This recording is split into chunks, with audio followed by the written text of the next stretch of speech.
to the 6, we be in the mix. With that rare candy paint job on the whip. I need food for the kids, money for the rent. Fuck a lockdown, baby, I can't do that shit. And I don't never vote, cause I'm fucking broke. And either way, I know the police ain't gon' leave me alone. On a plane by to visit Glen Rock. Need crypto, told me I should bring the Glock with me. So I packed up my piece and I'm sliding. Cause we might get caught up in a riot. Middle finger Trump, middle finger Biden. Fuck a left, fuck a right, is you riding? Know you love to see it, dudes rocking. Ain't no politics, baby, we just talking. From the birds to the bricks, we be in the mix. With that rare candy paint job on the whip, who you with? Well, special edition. Love the music episodes. Always fun to do. I always get so nervous before these because we're talking about something that I could talk about for hours, which we will. We're going to be talking about the police today. I want everyone, before we get started, to go to rcnow.org, our new website. That's how you can support the podcast. You can get to the Substack from there. You can request an episode. We have a payment option there on that. And you can also buy merch there and stuff. And it has Bob's Red Pill on there. All the stuff you need. That way you don't got to use that weird platform called Substack. But anyways, let's move into the meat of the day. I've got Eric, aka Organized Meat, back on the show. Last time we talked, we were talking about Lou Reed. So it's weird. This is like a similar topic, but not similar at all. If they're like, I feel like these two artists are on a lot of people's like iPods or phones together, but they're a completely different experience in terms of studying them and getting into their stuff. But first of all, how are you, sir? Oh, I'm doing great, man. Yes. Got through the day and now I'm here. Been looking forward to this the entire day.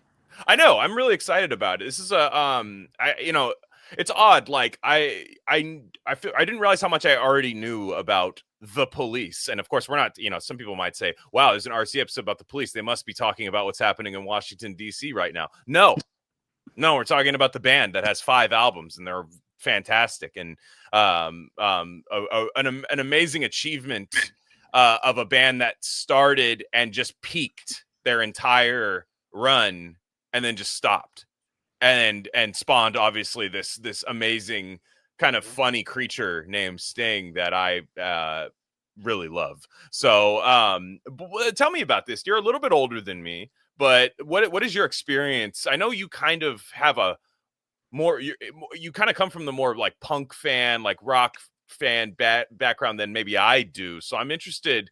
The police are kind of considered not cool in that regard, right? Aren't they kind of posery? Oh, you're very correct. Yeah. Mm-hmm. So, I mean, the first time I heard them, it was like, it was on the radio, just, in the car with my parents, listening to like the classic rock station. Sure. And back then, like Every Breath You Take was constantly played. Mm-hmm. And it was one of those songs that you just couldn't help it. That melody, Mm-hmm. everything, you're just like, this is like a fucking really good song. Mm-hmm. And I love that song. So my mom bought me the cassette of Nice. some sort of like greatest hits thing Mm-hmm. at the time. Cause this was probably like 1991, they were well broken up. And, Mm-hmm. yeah. And I played that and like all these songs, like Walking on the Moon, and, just like all their hits going. I'm just like, every song on this is good. And then I got Synchronicity and I loved that album. And I got really into that. And then, as a kid, you just have different musical tastes. Like Every Breath You Take was always played at like the middle school dances. Oh, yes. I remember slow dancing to girls with that song. It was like always in rotation. So it was always in the background. And then it was, when I got to, high school, college, I was more into the punk scene. And that kind of was seen like uncool. Oh, so yeah. we never listened to the Police until just one day. Like it was, vinyl records when I was buying them were still really cheap. They weren't like, nowadays vinyl it costs more than CDs. It's insane. So, this is like when it was like $2 for a record, a used Mm-hmm. record. And I just got a Police record. I got Synchronicity and I was listening to it again. And I'm like, oh, this is so fucking amazing. So I got a couple more and then I listened to the albums. And then there were songs on those albums that were not on the greatest hits. They were, and I was like, almost every song on here is so damn good. And I was like, I didn't really know. I could tell they were associated with like punk because like Clash kind of has that Yes. Like reggae world music sound in a couple of their albums. And but I guess it never really sounded punk to me. But yeah, every punk guy I knew like hated the Police, and I'm like, you're fucking crazy. Like, I mean, it's like they're such a great band. 5 perfect albums, and then they quit. They're amazing. So yeah, I just for the past couple of years, I've kind of revisited the Police again, and just like kind of got into that kick of like, oh yeah, these guys rule. I kind of forgot about how much I was hyped on them, like when I first got listened to all their records and found how hyped they were. Yeah. Oh gosh, I totally agree. And good thing, it's a good thing we don't trust these punk guys, because nowadays it's like a dude like who has like 8 boosters from Pfizer in like a dirty diaper at like whatever that Gilman venue is in Berkeley, like talking about trans rights. So you're just like, yeah, I think I'm going to listen to the Police instead. Actually, yeah, if that's okay with you, sir. But like I just, it'll always be like, yeah, like the punk thing is like the Police were always too clean, right? Whether it was their look or their sound, it was just too clean for them to be considered that. And then also the name, I always found the name to be really funny. Like you're a punk band called The Police, and just like, and then your drummer is like tied to the CIA, and just like, it's kind of like this, like out in the open. I won't call them a psyop band, but like anybody who digs into like the Copeland history, which we will talk about a little bit, but like anybody who digs into that stuff, they're just gonna be like, dude, what? But to me, it's so out in the open that it's like, what do you like? What was their task then, to make 5 great albums and quit? Like that was their, because for me, like, take all of my tax money and fund that if that's what we're doing. Yep, like with the CIA, I'd be like, dude, they'd be like, hey, we're feeling really devilish. We're going to put together a really wonderful power trio. We're going to make all the guys dye their hair blonde, and then they're going to jam out for like 5 albums. They'll hate each other, and then you will be listening to the songs forever. Rap songs will sample them. You'll never escape them. And everyone's just like, yeah, that sounds like a great idea.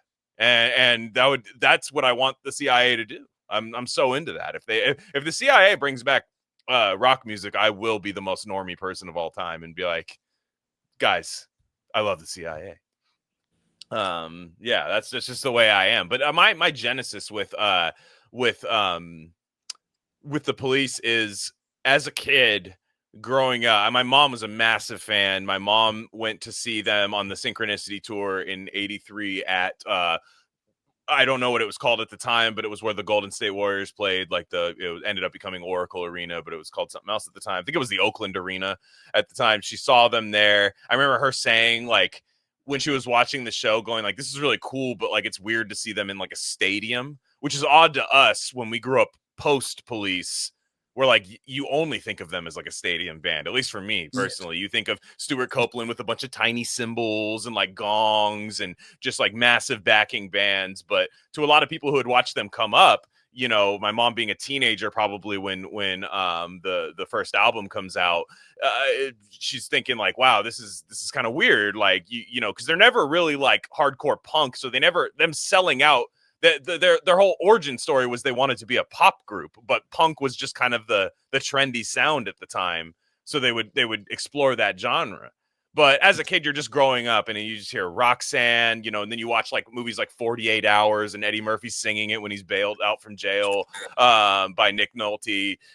There's just all these references, songs that you don't even understand as a kid. Like, you don't know what they mean. Like Every Breath You Take, you think it's a love song because it sounds like one, even though, I mean, it is a love song, but a very one-sided one. And then Roxanne, you just think it's catchy. There's just this catchiness to it, this infectious attitude to it. And even before I knew what reggae was, I would hear these tones, and I'd be like, this is so insane.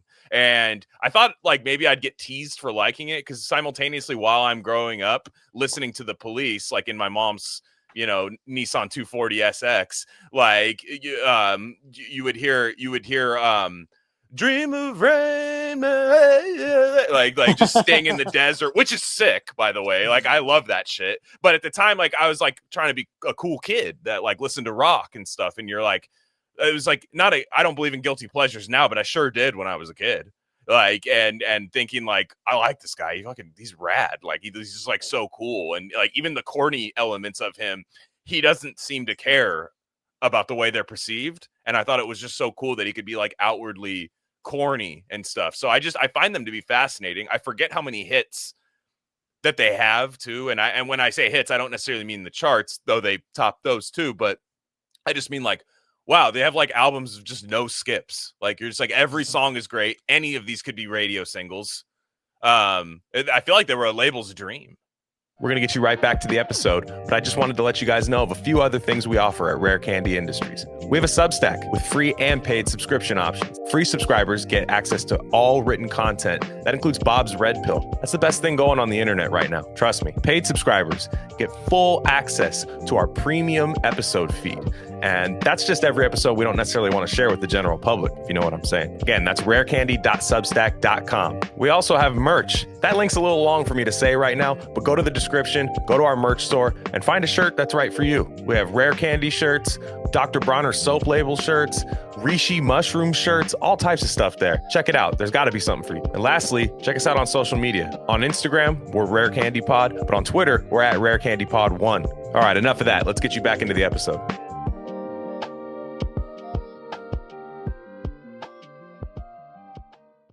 No, yeah, they were, and I kind of identify you with like listening to like growing up with Desert Rose, because when I was discovering the Police, Sting's big song was "Fields of Gold." Oh, from 10 Sumner's Tales. That dude, album, Sumner's Tales goes so hard. Dude, I love that album. It is really good, but at the time, like there was a good 3 years where you couldn't go into a grocery store, doctor's office, wherever, anywhere indoors without that song. You turn on VH1, that video's playing. Like it was crazy, but that song was pretty damn good. So you can't deny it. He's a master of melody and rhythm, where it's just like at the time, like you just realize like I mean, people do this now, but like there's kind of a generic like pop sound that people have kind of can just enjoy now, that people can just be like, they don't have to lie about liking something or something. But I just remember like you know, Sting would make, especially like late 80s, early 90s Sting, just it all sounds like Carmela Soprano like staring out the window in the kitchen while like thinking about Furio or something. Like you just like you think you know, Meadows bringing dirty laundry home from school and she's wondering where Tony is. Like you think that's like what's happened, like when you listen to like Sting. And I for a while I'm just like, man, I thought it was Sting and the Police. I feel, am I Mandela effect or was Mandela affecting that, where I thought for a while that, like in the 90s, that people called it Sting and the Police. Maybe that was just retarded Glenn Rockney kid. I don't know. I just remember like people saying Sting and the Police for some reason. Maybe I'm completely wrong. I can't find it anywhere, but I just remember thinking like, oh, this is Sting's band. This is Sting's band. And upon researching them a lot more in depth, I still agree it's Sting's band. But we'll get into that. We'll talk about that. I think it's interesting because let's switch to Stuart Copeland here, because it does all start technically with Stuart Copeland. If you could probably make an entire parapolitical podcast series. In fact, I'm not going to listen to it, but I think there are some of probably the entire Copeland family. Like you could write a 1,000-page book on what they've done. I think it's Miles Copeland, who was like, he was the one that was the band manager guy, but he was like he was definitely like ops guy for like whatever, just all these like regime change things and they're all out in the open about it too, like the Copeland family. It's not a secret or anything, but I find it really funny that they have this spurgy child, Stuart, who, if I was to ask somebody to be a covert secret agent, he'd be the last guy. The guy just blabs his head off constantly. Mm-hmm. Yeah. I find it really funny that he's from this espionage family and he can't keep his damn mouth shut about anything. No, one funny thing, I was reading the Andy Summers book, and he was like, yeah, when I first met Stuart, like really great guy, but I was thinking like, will this guy not shut the hell up? Like that was the first thing you notice. He's like, man, this guy just won't shut his mouth. It's ridiculous. I mean, it's like I said, Anthony Bourdain style guy, like total like Food Network. Like I feel like he'd have a Food Network show. It's like, you ever wonder how M&Ms were made? Like you feel like that's how he's like that soft that soft chocolate inside the hard shell. How do we get there? You know, that's kind of how he like speaks the whole time. And it's kind of funny because I see elements of myself in him that I don't like. So that's why I feel like him and I wouldn't get along, because I think we'd both be doing the same thing and annoying each other. Whereas somebody like Sting, I'd be like, he's like a more reserved guy, kind of condescending, and I think that's kind of funny. And I think we there's like this yin and yang element, which to Sting and Stuart Copeland, there's this like, they say opposites attract, and look, they did attract each other at some point, but I don't know that they coexisted that well ever. Though it is funny the way Stuart Copeland was in a band called Curved Air, which is just like prog rock. I listened to a few songs, not for me, but you know, some people, it sounds like they have a little bit of a fan base. Maybe it's post like Police kind of like origin story fans, but I'm guessing at the time they were people who were fans of like Yes and, you know, bands like that. I could see being into Curved Air. It's a little too chaotic, a little just it lacks any sort of structure for me to kind of really get excited about. But you could tell Stuart Copeland, because I think he's married at the time, his first wife, he's having children, and I think, you know, his brother is a music manager, CIA music manager guy, just one of those like shady like Brian Epstein style figures, but you're just like, he churns out good shit. Who's gonna ask questions? And he is constantly trying to like not lean on his brothers. Apparently, Stuart Copeland, he's like, oh, and I didn't want to like ask my brother Miles to manage us. And I was like, that would have been a really good idea if you did right off the bat, but whatever. He's like, I'm not going to ask my brother. He's like, but anyways, I borrowed his Rolodex and just called everyone in there. I'm like, all right, that's a nice hack. I would have done that, you know, that's pretty good. But he sees this guy, this English, or I think he's an English teacher or something like that.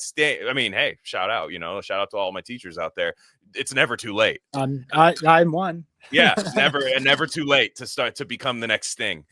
He's a teacher, because Sting grows up this like kind of musician, big band jazz musician. His dad was like a tenor vocalist, which makes a lot of sense. Stuart Copeland discovers Sting, and you know, I guess Sting gets his nickname because he wore like a black and yellow striped shirt, and everyone just thought he looked like a bee.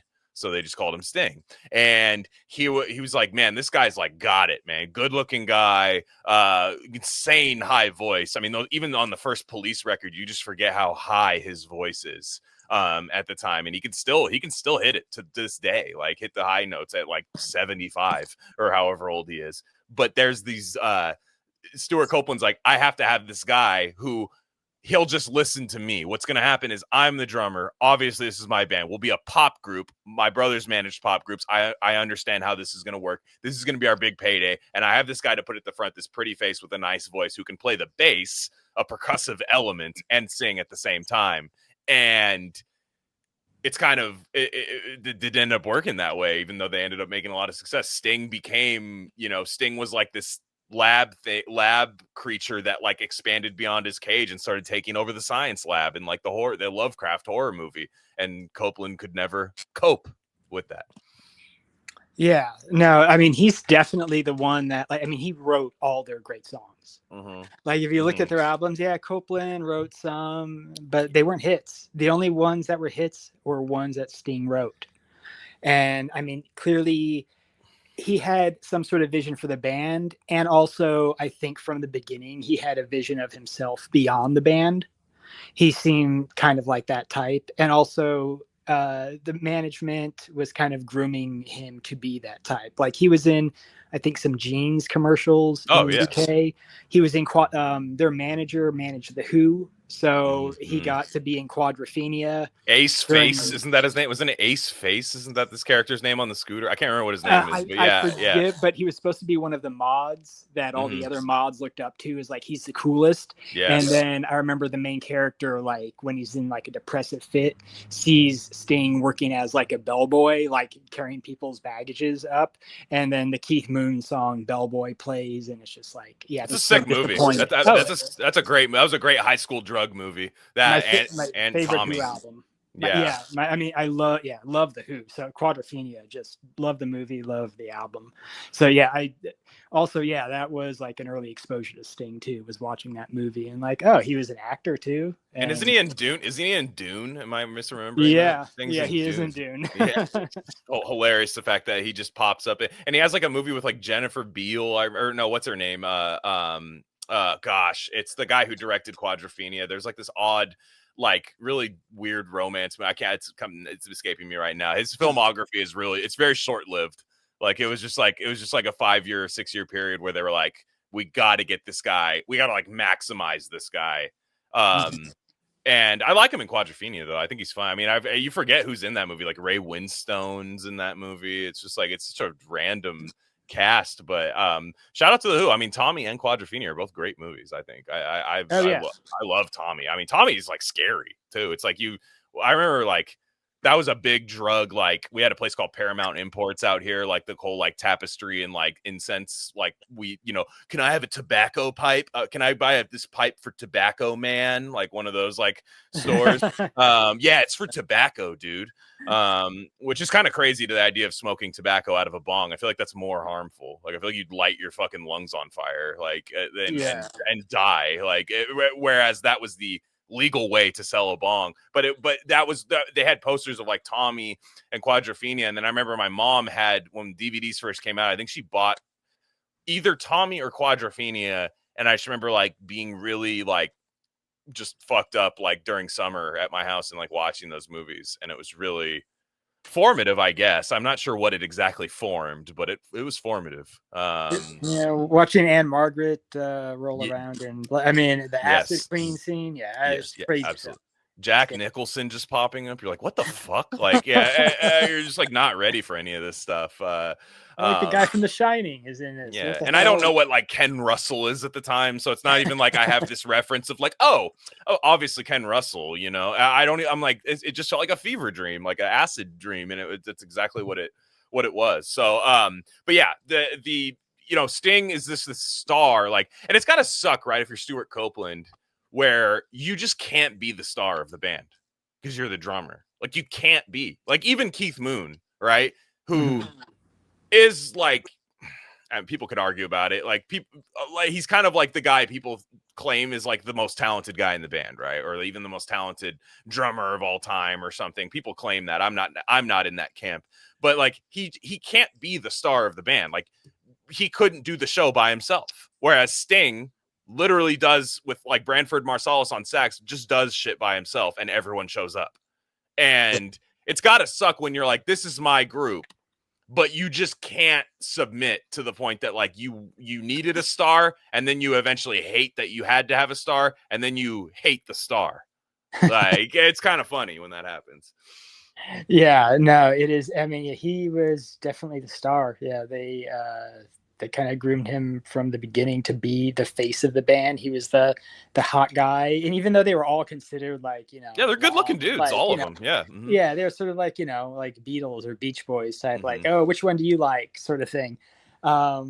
Yeah, I mean that's kind of what they needed to take off, because I mean Stuart Copeland was just playing around in a bunch of different weird British or whatever they had going on over there in like the late 60s. And like Andy Summers talks about it too, like, oh, I was playing with Zoot Money and his Big Blues Players or whatever. I'm like, it's like, who the fuck, like, yeah, he'd be like, yeah, randomly I just lived with Jimmy Page for like a month, and you're like, yeah, well, okay, yeah, you're just like, he's just one of those guys, like, you're like, yeah, not gonna really expand on that, but me and Jimmy Page hung out for a long time or something, or like I played on this this session and for like this really famous album, but it didn't really yield a lot of money, like kind of, it seemed like everybody's kind of like it seemed like people's like 30s project, like that's what this podcast is, but like it seemed like everybody's like, all right, we're 30, what are we gonna do? I don't know how old they were, but it seems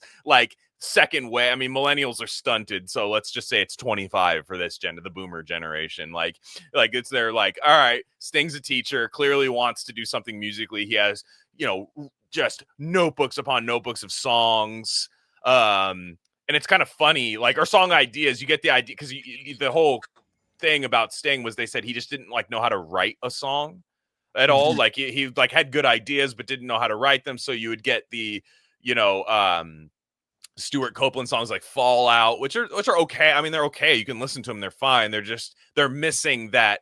The Greatest Police songs, they have this groove that you kind of like resign to, where you're like, okay, this is the groove. And then there's a bridge or something where you're like, whoa, I didn't realize there was a whole nother layer to this song. Even when you know it by heart, you're like, or like a rhythm where they speed it up, slow it down. And you're just like, this is crazy. But those early Police songs, you know, where they have that like Middle Eastern guy and on guitar who's like, they just say he sucks. They're like, oh yeah, Henry was a great guy, he just sucked at guitar. And then he's like still doing the police documentaries. He's like, oh, I was the best in the band. And you know, it's like, he's like, he played like 3 chords because it's punk. So he's like, yeah, I was a great punk guitarist, I played 3 chords. Yeah, and he's like, it's all you did, punk. And clearly the Police were going to be more than that. So they go get this Andy Summers guy who can play everything. Like he can play anything, but you could just tell him what to play. So that's perfect when you have 2 like alpha guys in a band, where you just find a guitarist who shreds, and he always has a great tone on his guitar every single album. Like the guitar sounds exactly the way it needs to be, and that's how a great power trio is formed. Mm-hmm. Yeah, Andy Summers, he always resents that he's always being accused of kicking, I guess it's Henri, some French guy, out of the band. But it was like, he was just like, look, if I'm going to be in a band, I have to be the only guitar. I don't want to be competing with another guitar. That's how alpha he was. He was just like, I don't want another guitar sound in there. So that was kind of the proposition he gave the band. And they're like, yeah, okay. Like, we'll take you over Henri. I mean, yeah, for sure. And then you figure, I don't know, like maybe a punk historian person, if there's a guy that listens to our show that's that, like maybe he's like this massive guitar player in other bands, and like I get the idea, no, but I don't know that, or like they're like, oh, he was in this, you know, band or something, and maybe I hope so for his case, but I mean, the other thing is like they were trying to play like real punk songs at that time. Yeah. And I mean, those didn't make it onto Police albums. So they were just trying to like get some sort of momentum going. And I think they may have realized that like Andy has more diversity as far as like what he's able to play. Cause he was a straight like jazz musician. He could just play any jazz standard, like solo, like crazy. And I mean, yeah, compared to a guy who can play like 3 notes and like, you know. Yeah, I mean, what can you do? I mean, what can you do? I mean, you have Sting, who grew up playing, you know, like big band jazz, and always had this, you know, curiosity to like expand. I mean, there's this like, every British artist in the back of their head is like, yo, I got to take this back to the medieval times. And it's like a demon where they're like, I got to play the medieval times, like jester instruments. Like, I have to do this. American people probably have their own thing. I don't know what it is at the time, but Sting always has that in his head. But you can't expand when you have a guitar player that just plays 3 chords or something. Like, you can't expand the band. And you're talking about Stuart Copeland, music nerd, big time rhythm nerd. And then Sting being this kind of like classical musician, like Bach this, Bach that, and then you have Henri Padvani, who just is like, yo, I can play blitzkrieg bop shit like my whole life. Like I can do that if you need that, that's what I got. And you know, to be fair, there's a time and a place for that, but they would not have had 5 great albums with Henri at guitar. Yeah, and it's that like his name sounds like he should be the most talented, you know, like he should be the one playing all the you know, the box stuff. Have you heard fucking Henri Padvani, dude? Oh, I mean, you have not heard a guitar player until you've heard. Yeah, like he's like playing like a guitar with like made of like a tree or something, and you're just like an actual tree. It's like not even finished or anything, but he's like, yeah, he's got the best tone, dude. Like, and you think it would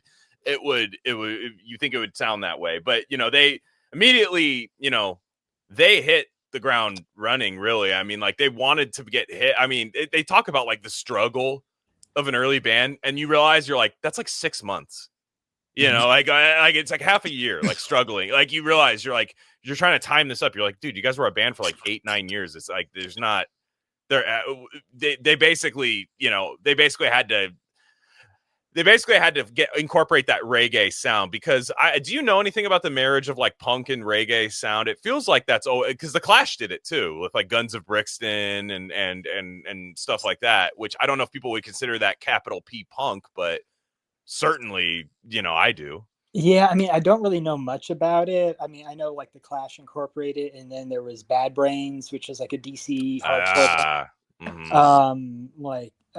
Their lead singer had full like reggae dub solo albums, but they would incorporate hardcore and then like go straight into dub like in one song. So I mean, it was like I don't know why it happened or how that got there. It'd be interesting to find out, if one of the listeners knows, add it in the comments. I mean, it's just, but you start noticing that reggae sound. And were you ever into reggae? Like, or how into reggae are you? Man, once Cy gets here, I'm going to ask him about that because I grew up in a place around people who loved reggae. It's never something I've put on myself other than a few things here and there. And I've been smoking weed since I was like 13 years old in California where and then when I was in high school, you started getting the like Slightly Stupid, Revolution, Expendables, all these bands that were just like, man, it just wasn't for me. We had Reggae on the River out in California, which a lot of people used to always go to. I just was always around people. It was always on. And I like Bob Marley to a degree, but it's like, I don't really find, oh gosh, let's speak of the devil, dude. He must have listened. He must have heard us talking about reggae. No, you popped in at the right time. Yeah, you popped in. I literally said, literally right, this is the perfect time for you to hop in. Do you know the like kind of why like punk and reggae are so like it's like this thing, like it's like two sauces in your fridge you always mix together no matter what. Like why do you know why? It doesn't seem like two things that work. It has to be, it's like a British thing, right? It has to be the Brit, I think they started it. Yeah. But yeah, that's interesting. Those black guys with like dreads and like sleeveless shirts in England. Stuff with I think it sound good when they talk like that. Like, heard you want your country back. I know. Yeah. England. If you criticize that right now, England will shut down your social media. If you criticize reggae in Britain, but it's funny though. Like the well, first, Cy, we have to get your genesis on. You can't not have heard any Police songs, so it's not like you just like discovered them. Like as a kid, Sting is just this like entity that you just hear because your mom, everyone's mom. Yeah, definitely mom. My aunt got me into a lot of this good music for sure. And then the whole like my brother and sister, Roxanne on the radio comes on and they say, you know what this song's about, right? Classic. It's fucking crazy, right? Yeah. So it's pretty much it. And then one of those, when you get into them more, you're like, oh, these guys are actually pretty raw, and they got a little bit more than what meets the eye on the surface. And they were holding back too. That's the thing. They're like holding back their power levels early on in their career, I feel. And like we're really up to some interesting stuff. But there's a pro Copeland, right, where we love. He's our favorite. He's Glenn's favorite. I can't. I think I heard him say that. I literally could not be near that guy. I don't think. I mean, no disrespect to the guy. Like truly, like I feel like he like listens to shit. Like I feel because he's in the CIA. So like I feel like he like listens to shit. Like he's one of the few artists I'd ever like fear like listening to me talk shit about him. Like Glenn, actually I fucking made the Spyro soundtrack, and the Spyro soundtrack is everything Sting said was gay. I put it into a video game. And and it is weird to be the one American guy in a British band.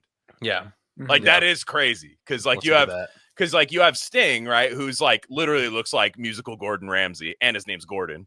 Like he just had like you see him now, he literally looks like Gordon Ramsay now. It's crazy. Like unless Gordon Ramsay has like heat, like there's things like happen to his face that like heat from a kitchen kind of like messes with his face a little bit. But like Sting is like saltwater pool, like American Psycho routine, where he'll live to be like 127. Like he'll be like Clint Eastwood, or something. But no, I mean you hopped in just in time because we're going to talk about the first Police album, which is it's not self-titled. I never remember. They have the weirdest fucking album titles that I never remember. Like they're all they're all like Roberto Bolaño books or something. You're like, what is happening here? Yeah, like it's like weird postmodern fiction album, but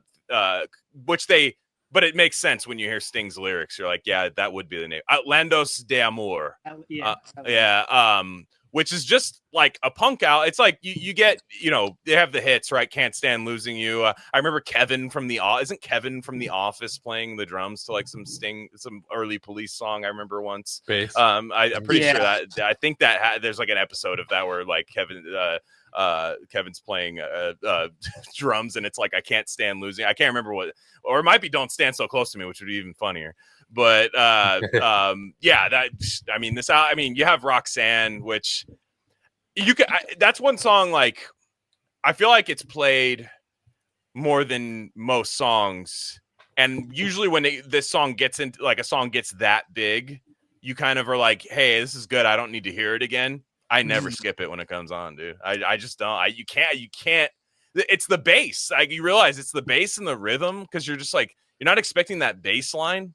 Yeah. Sting always hits you with the weirdest bass line that works. And I think that's what attracted Stuart Copeland to Sting, is what he said is like, dude, this guy's like playing like rhythm and like singing in falsetto, like in crazy Chet Hanks like falsetto, like, and he's just like, it's like playing bass that way. Because even the way Paul McCartney plays bass like a guitar player, so like when he sings, it's like playing guitar bass and singing, whereas Sting is playing like bass. He's like hitting hard grooves like that, like bass players play, and singing the way he does. It feels like as challenging as playing drums as singing, and he had to learn it too, because I don't think he was a natural bass player growing up.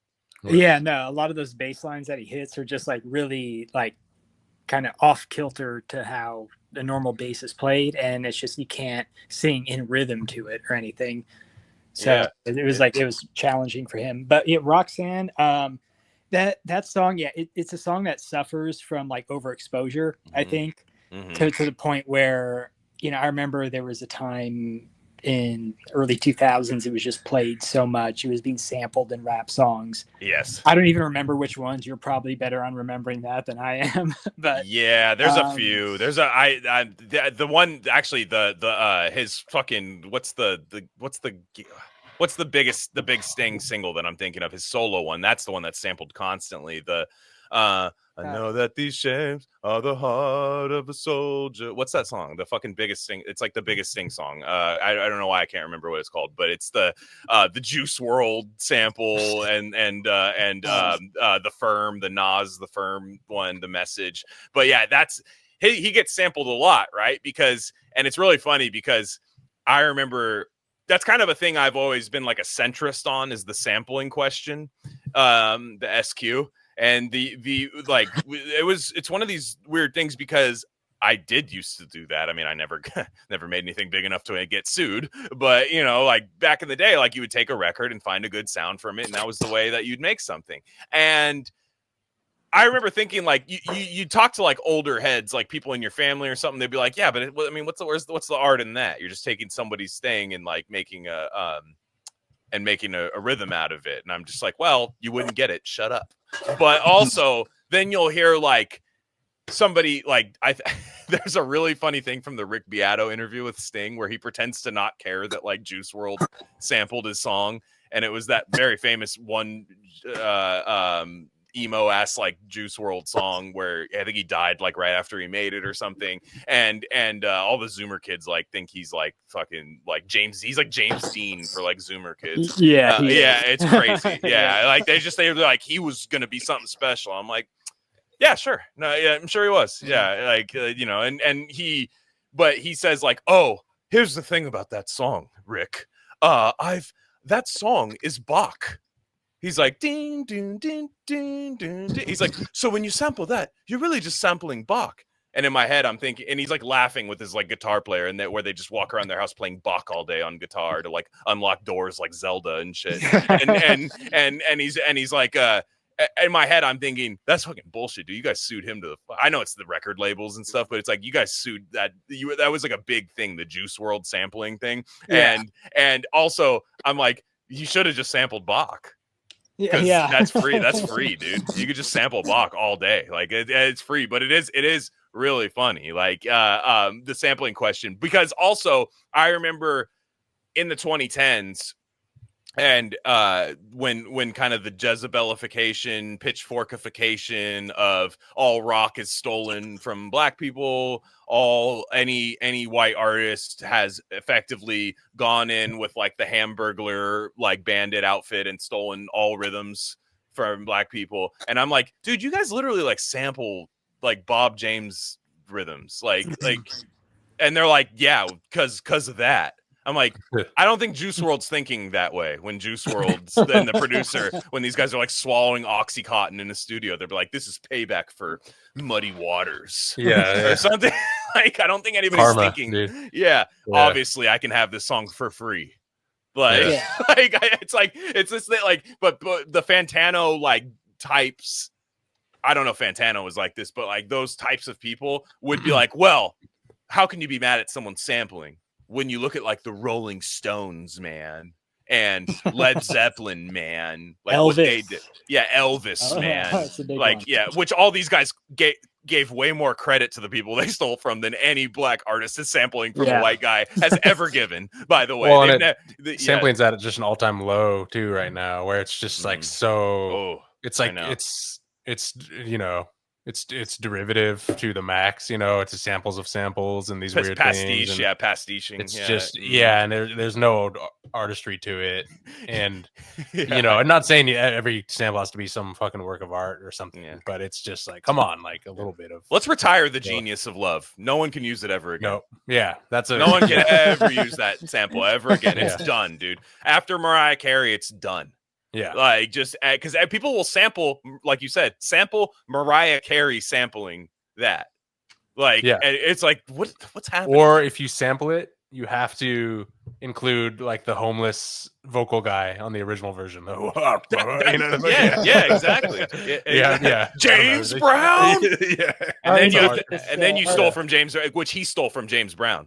Mm-hmm. He stole that, so it's fine to take his song. Because he said James Brown's name. I like how much of I don't know. I've come around. It's like I don't like suing. I don't know the suing for samples thing, but I like. It's funny to me. Like Don Henley is such an asshole about it. He'll just he'll sue like Frank Ocean and shit, and he'll be like, yeah, I don't know, fuck that dude. Like it's just not. Yeah, he's like, he can't. He just stole the song. Frank Ocean opens up the cease and desist order and he shrieks so loud and his diamond butt plug shoots out across the room. Ah! Like that. Do you not? That's how he paid for the sample. He sold the plug. And dude, I was so that's the funniest thing.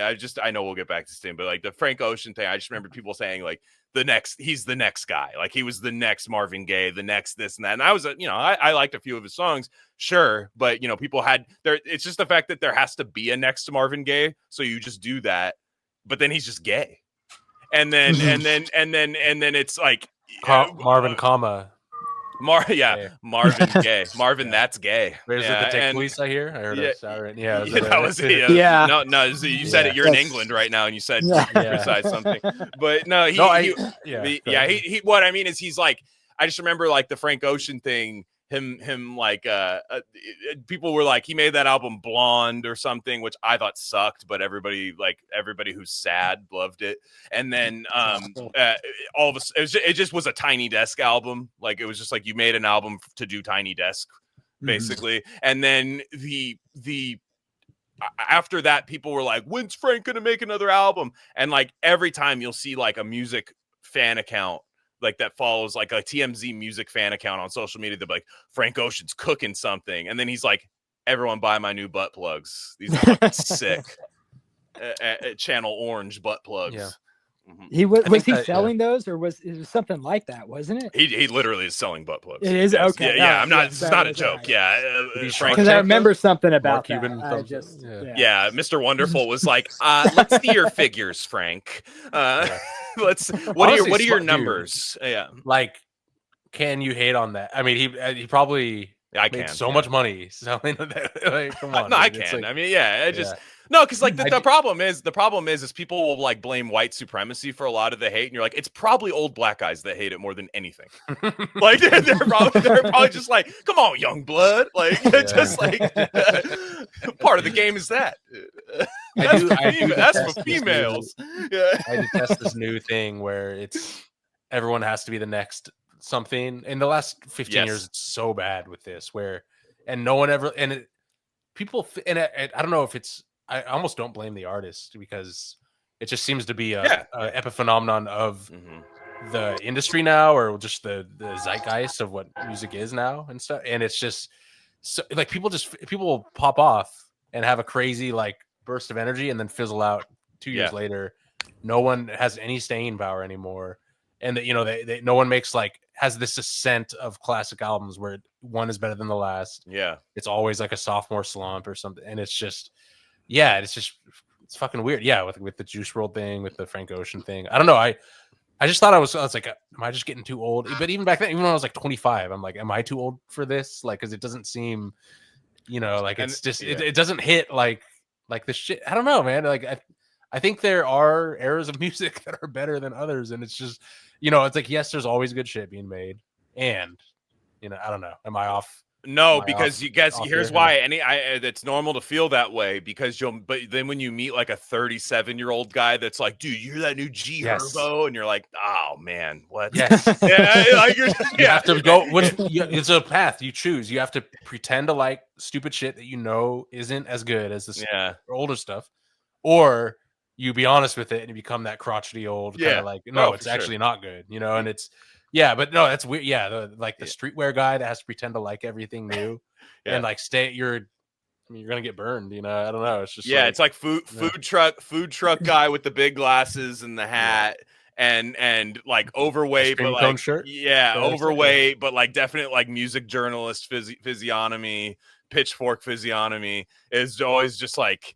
They're like the ones that are like, bro, like I'm just saying, like I love the golden age shit like anybody else, bro. But have you like no cap? Have you heard the new fucking whatever trash this is? And you're just like, dude, like this is not. You're not the target audience for this. Like they didn't make this for you. And the problem is like if he hates on it, they're like, it's that's you're becoming that guy. But again. Yeah, we're talking about a band that made 5 great albums and just stopped. So it's just like that's awesome. So like, but yeah, the first album's excellent, man. For the Police, like they're great. I mean, I especially love like just this idea of like male loneliness throughout the whole thing. Yeah, dude. So you just got like, I mean, So Lonely, which is probably my number one Police song. Whoa, like, that is probably. Like it's always going to be at least top 3, they're changing a little bit, but So Lonely. And then Roxanne, which is about getting a prostitute. Mm-hmm. And I mean, so there's a story where I guess they were in France when Sting came up with the lyrics, and Andy and Stewart went to a movie theater to see Star Wars, and Sting just was walking outside, just looking at prostitutes. And he came up with that song. That's the story. I don't know if it's exactly true, but that's the truth to me, right? Yeah, I love Sting not the... wanting to see Star Wars, dude. Like Sting's being like, I think I'll just take a little walk around the red light districts. I think I'd rather do that. It was hard. And like they're just like probably like Stuart Copeland just looks like a big Star Wars guy. I could just see it. Like, well, and I mean, this is a great album, but imagine this album without that song. Like you can't. It's just not. You don't get the next to one. And then he still busts it out at like Live Aid, like with Branford Marsalis. Ever since I knew you. It's like and soprano sax. I know. Sax, the alto sax is crazy. Like alto sax. The alto sax on there, and it's funny. Like Sting too. He might have the most like male trajectory of like, you go from like angst.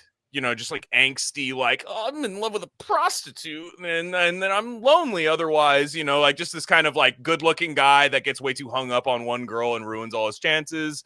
And then, you start getting into like, actually, I'll just do white boy reggae instead, like horse around with the boys, doing that stuff, and then ballads, right? Kind of I'm in love ballads, just absolute like everything she does is magic type. That's not a ballad, but still. And then after that, you go synchronicity, which you realize is like you're just like I cannot expand this anymore. I'm getting ethereal with it. I'm not even a human at this point when you're and then that's usually happens when you're around I don't know 34 if I had to guess. And then and then all of a sudden you're just like bring out the medieval times instruments. Bring out the medieval times instruments. We're gonna fetch me my loot. Yeah, fetch me my loot. And then give me like 6 black dudes with dreads, clearly medieval times guys. And then we're gonna go to Tuscany and we're just gonna jam. And somebody's gonna film it with like a digital camera in 2001. And that's as a guy, it gets no better. I'm just letting you know. Like you can't have a better life than that. Yeah. No, I mean, now Sting, and he wrote these songs. He wrote the hits, like so lonely, Roxanne, and the third one, Can't Stand Losing You. Oh, haters. I mean, all about just loneliness and trying to connect. Hole in My Life, also another great song that wasn't a hit, but people should listen to that one. One of the weirdest ones on there, Born in the 50s. That one doesn't do anything for me. Yeah, it was such like a weird throwaway kind of boomer nonsense. Yes, yeah, exactly. Unfortunately, yeah. That's kind of it for. I love Peanuts. I think Peanuts kills. I think that's an awesome song. Like, that song. I kind of off the E-Pill. It's just a fizzle dance. Yeah, it is. It's just, and it sounds like a very Copeland forward song, just of like because Stuart Copeland drums like a Muppet, so it's just like it's really like just hitting everything really fast, like Swedish Chef. Yeah, I think so. Well, because isn't Animal like based off of Keith Moon kind of? Or like the style, like isn't it? Because I like that whole arms flailing everywhere. Stuart Copeland drums just like that. Curved air. That one was really good because I loved on Peanuts the guitar solo, the Andy Summers guitar solo, which is just like crazy sloppy and messy, but like it really works with the song. They all have Food Network names. They all have Food Network names. I've just come to realize. Gordon Sumner, Stuart Copeland.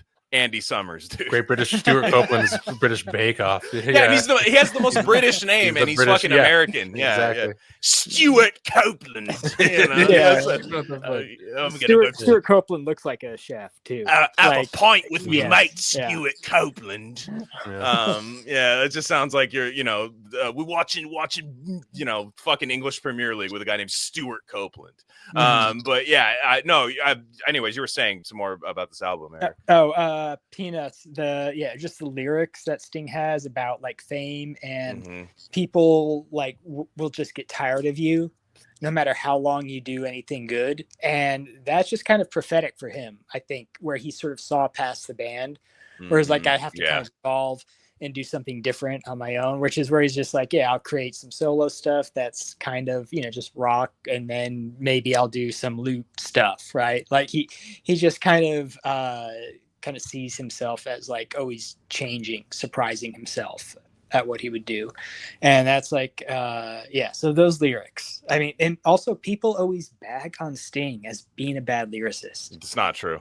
It's and they always use, we'll get to it later, but they always use one song as an example. And well, we'll talk about that then. But yeah, he's a great lyricist. I will bare knuckle box somebody that says that to me. I'm glad I've never heard that in the wild. I've seen it on the internet. Trust me. And if I could find a Videodrome-esque way to fight somebody through that way, I would. But the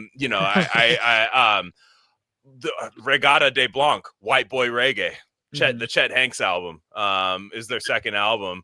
And Sting is Chet Hanks and Paul McCartney combined, and there's no way you can tell me otherwise. I think he literally is as skilled as Paul McCartney is. Like he shreds. Like you go out, he plays like guitar, he plays like everything. He's a brilliant songwriter. He always finds the right melody and stuff, and he has that level of corniness that makes you like, if you're in a band with Sting, you'd be like, dude, fucking come on, man.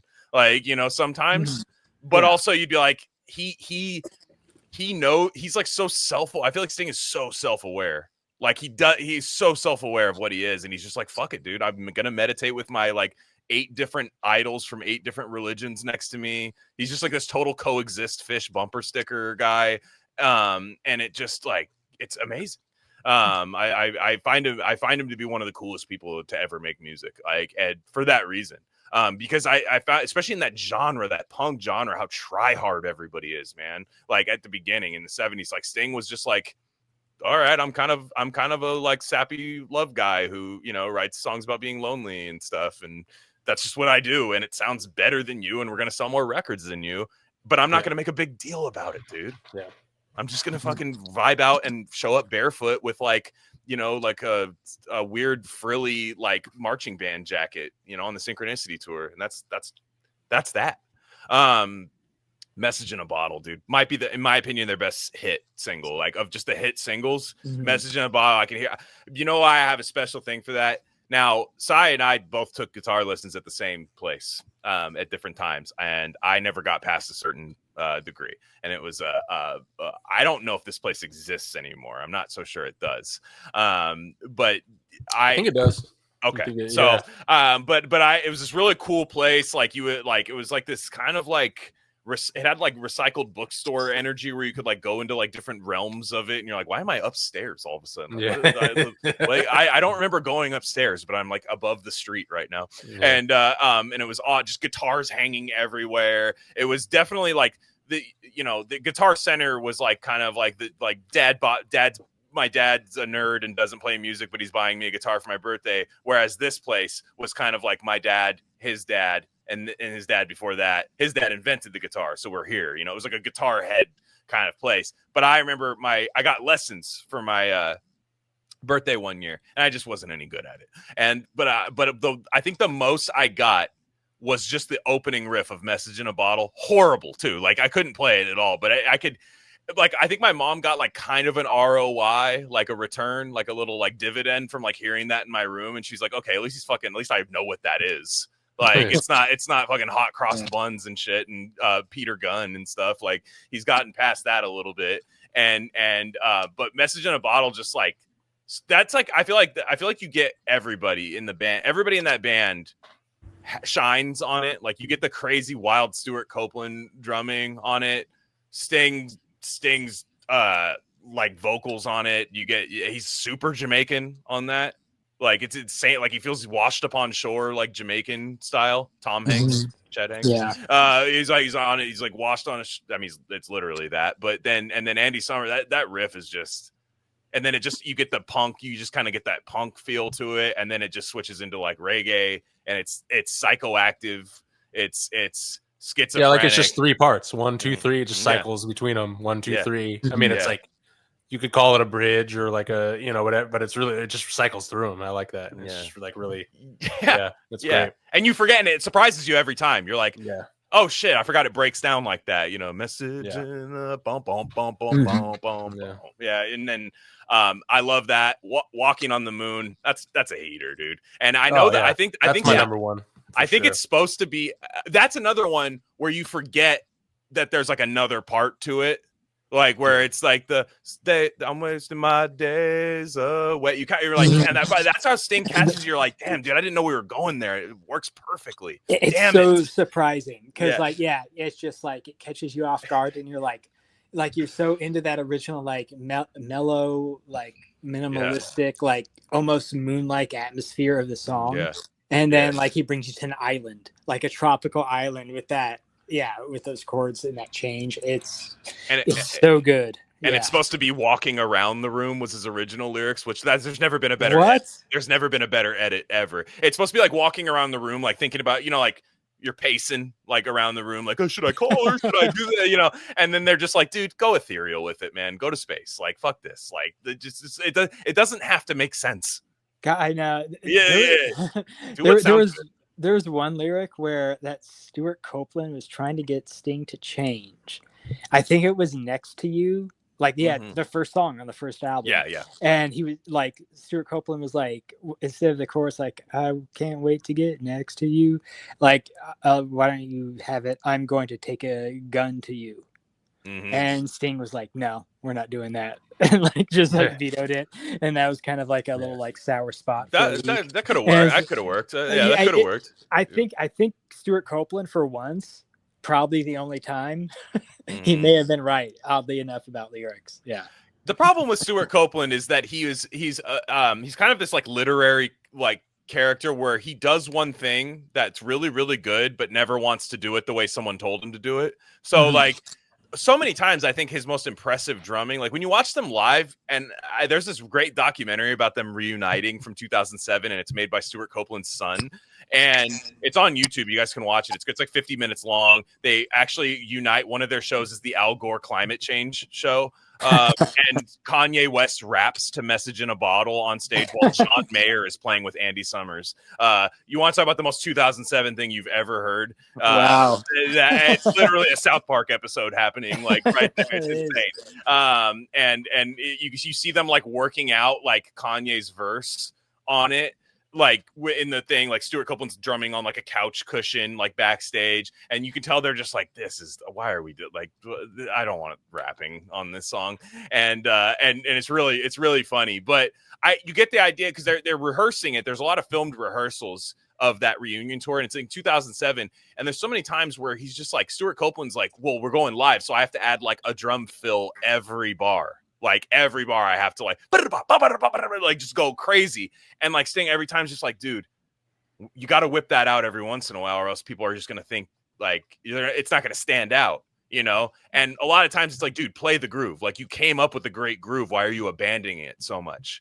And I know a lot of like drummers are probably like spurging out right now. Actually, the groove is actually the fills. Actually, you know, like they're probably like freaking out right now. But I think it's like there's a reason like the record sounds so good, I think.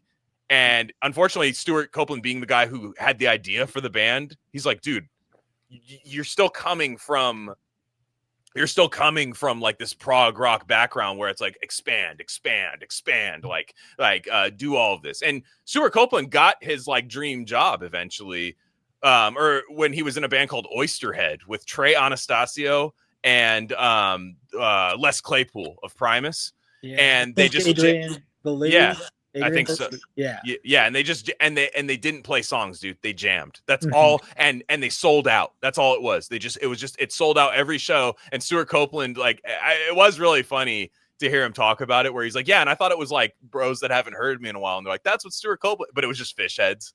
Their audio, like the audience was all just fish heads. And like he said, they sold out within like 13 minutes and shit, like the tickets, and he said it had so much fun because nobody was telling him to chill. Yeah. And it's like, you love that for him. It's like being put out to the pasture, you know, like kind of in heaven, you know? Yeah, no, he was not a studio musician type guy. He wanted a live band. He liked playing with people, but he didn't like being told what to do and like doing, you know, do the same thing but change it. And like he just wanted to play. Which, and he was a great composer too.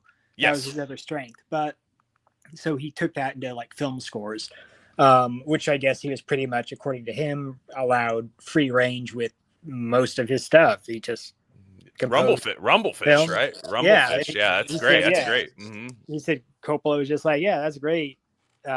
Stewart just, Japanese PlayStation people giving him like a huge 90s bag for Spyro, like dude, just an insane amount of like Michael Crichton Rising Sun money. Like, here you go, like please just make it for the dragon. I don't even know if Spyro's a Japanese game. I have no idea. Probably. From the 5 to the 6, we be in the mix with that red candy paint job on the I need food for the kids, money for the rent. Fuck a lockdown, baby, can't do shit.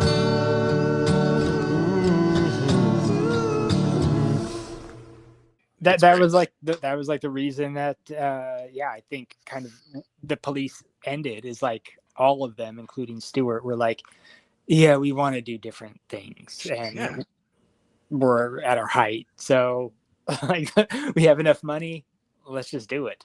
Oh, and they crushed the charts too, like every album, like on here, like you realize, like you're like, damn, it's crazy how big they actually were. Like, obviously, we still hear like all their songs to this day, so we know that big. We're like, damn, man, like early '80s, like '70s, early '80s, it really like wasn't a bigger band. Like when you think about it, and it's tough to say there would have been. But you know, the problem is like, well, I guess what I was saying about Stuart Copeland is, like you said, he's not a studio musician the way other guys are, and there's like he's down for like all content, like music content videos. Like there's that one guy who like plays like new metal stuff for like boomer drummers, and like without the drum tracks, and they make the boomer drummer like guess what the drum track is. And I think it was playing like Rollin' by Limp Bizkit, and Stuart Copeland was just all over the place. It sounded cool, but he was just like going like crazy, and we're like, this is like a rap metal song, you know, and like it's meant to just be boom,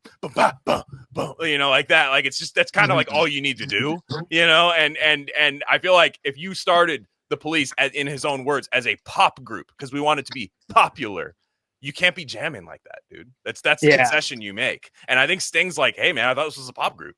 Like, do you want to do that? Like, we can find our avenues to kind of expand within that, but like it is a restriction making popular music. Like you have to restrict yourself a little bit. Yeah, no, I mean, they ran their band sort of very much like a business. Like they were very strict about like, no, we're here to make hits, and like they kind of weren't going to put up with any like temper tantrums. So they really, even though they didn't really get along with each other, they maintained some sort of a way to, I guess,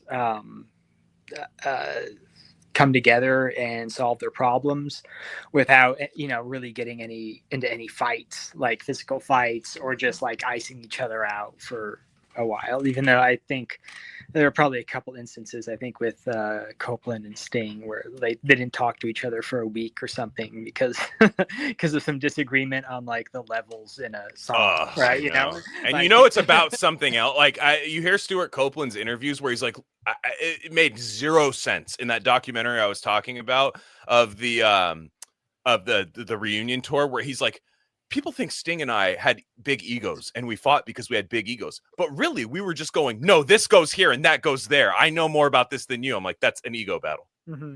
Like that is the textbook definition of an ego battle, is I know more than you. Listen to me, you idiot. Like I'm the genius, you know, and it's just like, that's an ego battle. It's okay to call it that. Every band, I mean, a lot of bands have that. And I feel for guys like Stuart Copeland though, because he was like, even though I think he's kind of the reason for this, but in my opinion, one of the reasons I should say, but he says like he would talk to people like the dudes from like Rush, and he'd be like, Rush would be like, oh yeah, we all like chill together, we like go over each other's houses and have like movie nights and stuff, and they're like, we don't do that, we don't hang with each other at all, we like can't wait to get away from you. Like you said, it's like a business. It's like when you have coworkers you don't want to hang out with, and it's like everyone's like, hey, who's going to the Applebee's, and you're like, not me, we're off work. Yeah. Like, yeah, it's not, what do you want me to clock in again, you know, like it's just no thing. That's kind of the way you think they went for it. But I'd like to bring it to the 80s here with, I think, their most underrated album. Wait, could I just, before you go on, sure. I gotta mention 2 tracks on Regatta de Blanc. Bring on the Night, one of the best bass lines, yes, and probably tied for first or second place, my favorite song of theirs. And also the Bed's Too Big Without You, again, just like a beautiful song, up there with their best. And it wasn't, I don't even think it was a single. So check out those if you're just like skimming through the album and trying to see what you recognize. Like, and on the first album there's that one where Sting is just like straight up saying, I don't know if it's like African or like patois, he just straight up switches languages and just starts going me da na bon de bon da, like I forget, I think it's Masako Tonga. Masako Tonga. You're just like, damn dude, like you are so lucky you didn't grow up in like our era and then like in 2016 put out an album, because people would have freaked out. They wouldn't have known how to handle it. Like Fantano like would have had the thumbnail going like this. Complicated. The Sting album is complicated. Like that. That's like, that would be his, like on the thumbnail, him like just kind of furrow brow, like kind of doing the eyebrow thing, like just you know, like I'm not sure. It's obviously a talented man, but does he have no regard for who, like you would get a lot of these things and like, and then they would find like a problematic Sting tweet, which is like Mountain Dew shrinks your balls or something. Don't drink. I have no idea what he would say, but like it would be like something weird, like whatever he would say that would be problematic. We wouldn't be able to have which Sting is a sign of a post-racial society, by the way. There's a holy trinity of that, by the way. Sting, Peter Gabriel, Phil Collins. Those Paul three Simon. guys and Paul Simon. Yes, that's a four. It's like the rocket in Gravity's Rainbow. The Mount Rushmore. Yeah. There you go, Mount Rushmore of guys this means racism's largely over. And you have Paul Simon's, Graceland album. You have Peter Gabriel's doing like Disney on Ice, like In Your Eyes, like with the rotating stage with kente cloth, like Nancy Pelosi kente cloth, and his Uber driver on rain stick. And then you have like Phil Collins is like the least of it, but Phil Collins just like fits, like that's just all part of that thing. It all just sounds like you're like, wow, I'm living in this new 80s world where the only thing that matters is making money. Like it doesn't matter. It's about just expanding the world and like making money. And then everybody in like 2010 was like, no. Racism is very, very real. And you're just like, damn, man, like, like everything is extremely racist 20 years after this. Or 30 years after this, Sting would have to do a land acknowledgement before his song, just to make sure. And even though he's speaking gibberish, like apparently that's no language at all, but it just sounds African. Yeah, I mean, I don't know why the gibberish sounds African, but neither does he. Neither does he. And then like Roxanne would be like, he'd be like, I'd like to give a shout out to all the sex workers out there. Songs for you. OnlyFans. And then it would just do that. Yeah, it would be terrible. Like I'm so glad they had this era to do this in. Like it's so it was the perfect era for it to happen, because I feel like they would have crumbled under weaker cultural times. And so speaking of which, like the titles to these albums, like Outlandos de Amor, Regata de Blanc. Then you get this next one, Zenyatta. Zendaya. Zendada Montada. They're all just like Dune people, like albums and shit. Like no wonder he's in Dune. And then, I love this album so much, and I love the way that it's engineered. I know they switched, and I don't know enough about like famous engineers other than like Phil Spector and shit, but like or producers and shit. But I guess they switched it up, and they did that. To me, this was a kind of a controversial move. Like if Sting is your star, because at this time, aren't they managed by like Miles Copeland? They're like a machine now, right? At this point, they're just like a money printing machine. Miles is managing them. And then he's just like overthrowing governments on tour while they. That would be a great Bourne Identity movie, by the way. It's just like managing the police and just and then just like I think we should tour in Venezuela, and they're like, why? It's like they have a soccer stadium that I just love, and then he's just like sniping somebody while like at the concert. That would be sick. But then you have the hit "Don't Stand So Close to Me," which is still just so damn good. That's another one where if you're young, you have no idea what's happening in the song. But he's and the fact that Sting used to be a teacher makes this really funny, and it makes you think he taught in high school, but you're like, no, he taught third grade. You're like, what? Really? Maybe he did. Eventually, this was a YouTube video I watched. He said he was third grade teacher. I could be wrong. It could be wrong. This is off of YouTube. So he gave three sort of separate, two separate accounts. One was like early on, like right after the song was released, maybe a couple of years.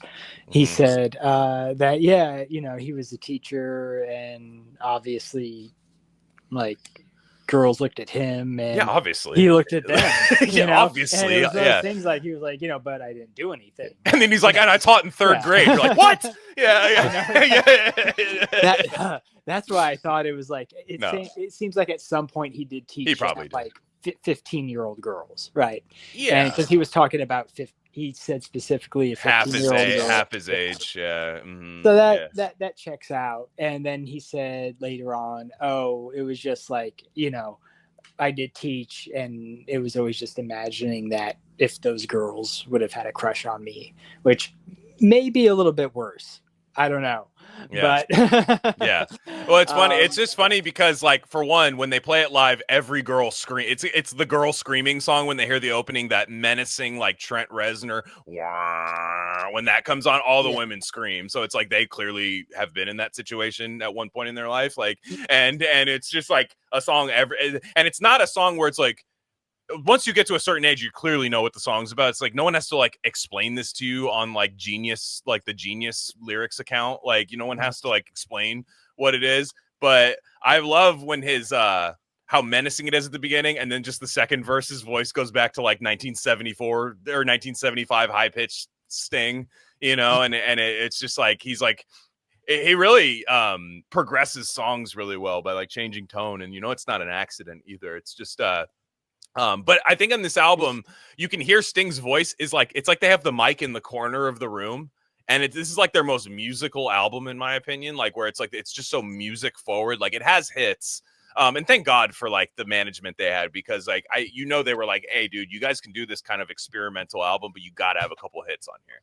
And you have Don't Stand So Close to Me, smash hits, do, which is a hater too. Yes. Stupid Yes. lyrics, but it's like, first off, that song, dee doo doo da da da. That all I want to say to you. The line before that is their logic ties me up and rapes me.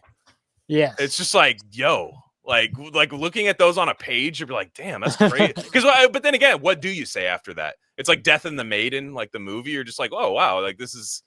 Like, I guess you just whistle kind of like a whistly song tone after that. It's like, British people love doing the like obla dee doo doo da da like shit. They love that's Yeah, that's and always in that's- the repertoire. That's always that's like a Bilbo Baggins temptation ring, like to them. Like their They have natural to do it. state. It's their Yeah, natural. Yeah, it's that's so their home base. whimsical. It's so whimsical. You think I'm gonna write real lyrics? I'm just gonna make sounds. Yeah. And yeah, I love it though. I love this. I love this album because I love when Sting, like when you hear When the World Is Running Down, that fucking bass line is just so good. It's so simple. And Stuart Copeland is so reined in on it, and he has a perfect pocket of a groove, like within the groove that he's playing. And his voice, Sting's voice, is just like this like faint thing in the background, but you can hear it perfectly still. I love this album. I'm surprised that like a lot of people consider this their dud, which I do not. No, that's crazy to consider this a dud. All right, so for Don't Stand Too Close to Me, so again, one of the lyrics he's been criticized for is the fact that Sting rhymed shake and cough with Nabokov. That's sick.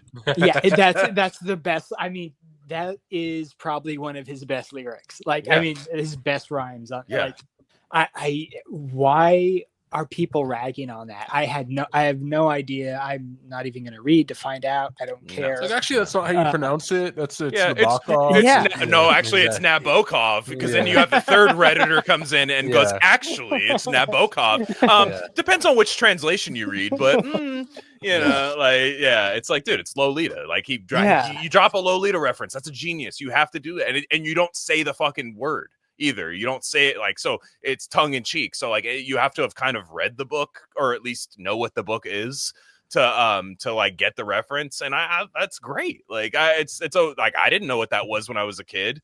I didn't know what that line was, but it still sounds cool. Anyways, I mean, you could say nothing. You could like read my address out loud and where to kill me, and on that verse, and it would be great. Mhm. Like it's like, man, Canary in a Coal Mine. I love how silly that song is. Voices inside my head, dude. That one, whoever was doing the NFL Hard Knocks last year, I think it was, they get that side knows what I'm talking about. That the ball, the deep ball, slow motion deep ball, where the ball's like on the downward and it's spiraling slow. Every training camp video it happens. They were playing Voices Inside My Head, dude, on that when the deep ball was going right into fucking whoever was on Hard Knocks last year, like Garrett Wilson or whatever, like just right into his hand. And I was like, damn, dude, that shit. I love pretty much every. I love Man in a Suitcase. I love that song. Oh my yeah. God. yeah, that like that that's played on the radio. Man in the Suitcase, Mm-hmm. Canary in a Coal Mine, When the World's Running Down, Driven to Tears was a Driven to radio Tears. hit. Mm-hmm. Yeah, Don't Stand Too Close to Me. I mean, these were like, I mean, that's what, 5 songs? Yeah. Like 5 songs on the on the radio. I heard them as a kid. Like, it's crazy. And then you get 2 instrumentals. You get Behind My Camel, Andy Summers. Mhm. You get The Other Way of Stopping, Stuart Copeland. Everybody wins on this album, man. Like, Yeah. it's just like, I mean, I'm sure they still found a way to bitch about it, but it's fucking. It was Nigel Gray is the guy's name, and Nigel Gray was the producer and engineer, and he's like a really big. Yeah, I guess he did. He's done a few of the other ones, but this one I think experimented a little bit. He did a lot of Susie and the Banshees, a lot of that, and those always sound. Susie and the Banshees always sounds like really crisp and good. Just the quality of the albums are always like, wow, this is excellent. But because there's a little documentary about Regata de Blanc where they bleed into Zenyatta Mundata, and they're like, there's all these like studio musicians where they're always like, oh, I played on that album and it's okay. I'm like, what? Like, dude, you should be in jail for saying that. Fucking amazing album. Yeah. So many hits, and it's just so listenable. Anyone can like it. Like, put it on, but you could put it on for like an 80-year-old person. They'd love it. Put it on for a 10-year-old. They'd love it. Like, this is just music that like anyone can enjoy. Like, which was just so amazing about the Police, is because they wanted to be that band that like everyone can listen to. I mean, they kind of had that mission from the beginning. Like, they were all like kind of sloppy artists, musicians, and they were looking for something that they could like make money at and perfect. And this was it. And I love them for that. Yeah. Man. So the next album's interesting. I would say this is, in my opinion, of the 5, the worst. I don't know how you guys. I agree. 100%. Yes. It does have 2 absolute fucking killers, though, because I think their best song might be Spirits in the Material World. That might be their best song. Like, but it's just on the rest of the album is kind of, I think they're trying to do what they did on the last album a little bit. They're trying to expand it, but I think they kind of exhausted that. Where they're just, it's a little too conceptual, I guess is the way. I don't know if that's too vague, but it's a little too much. But Spirits in the Material World, I guess Sting had just that rhythm, just that weird, like, because it's it's all downbeats. It's like so downbeat driven, and you're like, well, how do you even think of that? It's so weird, and it's again still very reggae. It's I love how the lyrics are extremely RC. I mean, it's an extremely RC song. The video's great. It's like them all wearing like Lou Reed cruising aviator sunglasses, like inside a room just jamming. But I love Spirits in the Material World. I love, like, he said he made it on a Casio. Like, it was when Casio had like was making like little pocket synthesizers that had like the rhythms to it, and they were like messing around with it on tour, and he was just like, they're like, that's kind of sick. And then they just expanded, and that's the beauty of Stuart Copeland in a song like that, is the minute you get tired of that original rhythm, he comes in with just that snare that just changes everything, and then it immediately becomes a rock song.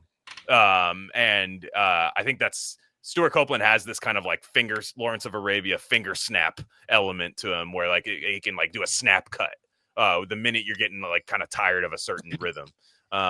Which I love. But every little thing she does is magic. It's kind of fun. It's silly, but it's also, in my opinion, the genesis of Sting's solo career, especially when it starts. Like that starting piano melody is just like, I feel like that follows Sting around like for the rest of his career. I mean, I think even one of them said that in their book or in an interview, that like they were sort of wondering if Sting was keeping that in his back pocket. Yeah. Like, as like, is this going to be my solo thing? Should I really show the Police this? But should I really show the Police this? I love that. That can mean a lot of things. Yes. But, I mean, it's a fun song. Yeah. It's a fun song. But the rest, it does sound. All of the lyrics for this, like, it seems like Sting was. I mean, I haven't heard him talk about this idea, but Mhm. it seems like he was trying to make a concept album Yes. in a way that was like, I'm going to talk about computers that are stealing our soul, right? This was like the beginning of like people were starting to use drum machines, Yeah. which I think the Casio, including Yes, him. yeah. Yeah. Yeah. That's But, the funniest part. People were starting to use drum machines, and there was like, I remember like even in the 90s there was stickers like, drum machines don't have any soul. Yes. Something like that. Oh, It was like, that had some staying power too. I was seeing those in the 2010s, man. Record store. That was a big record store at the front of the register record store sticker. Big one. Yeah. High fidelity John Cusack type shit.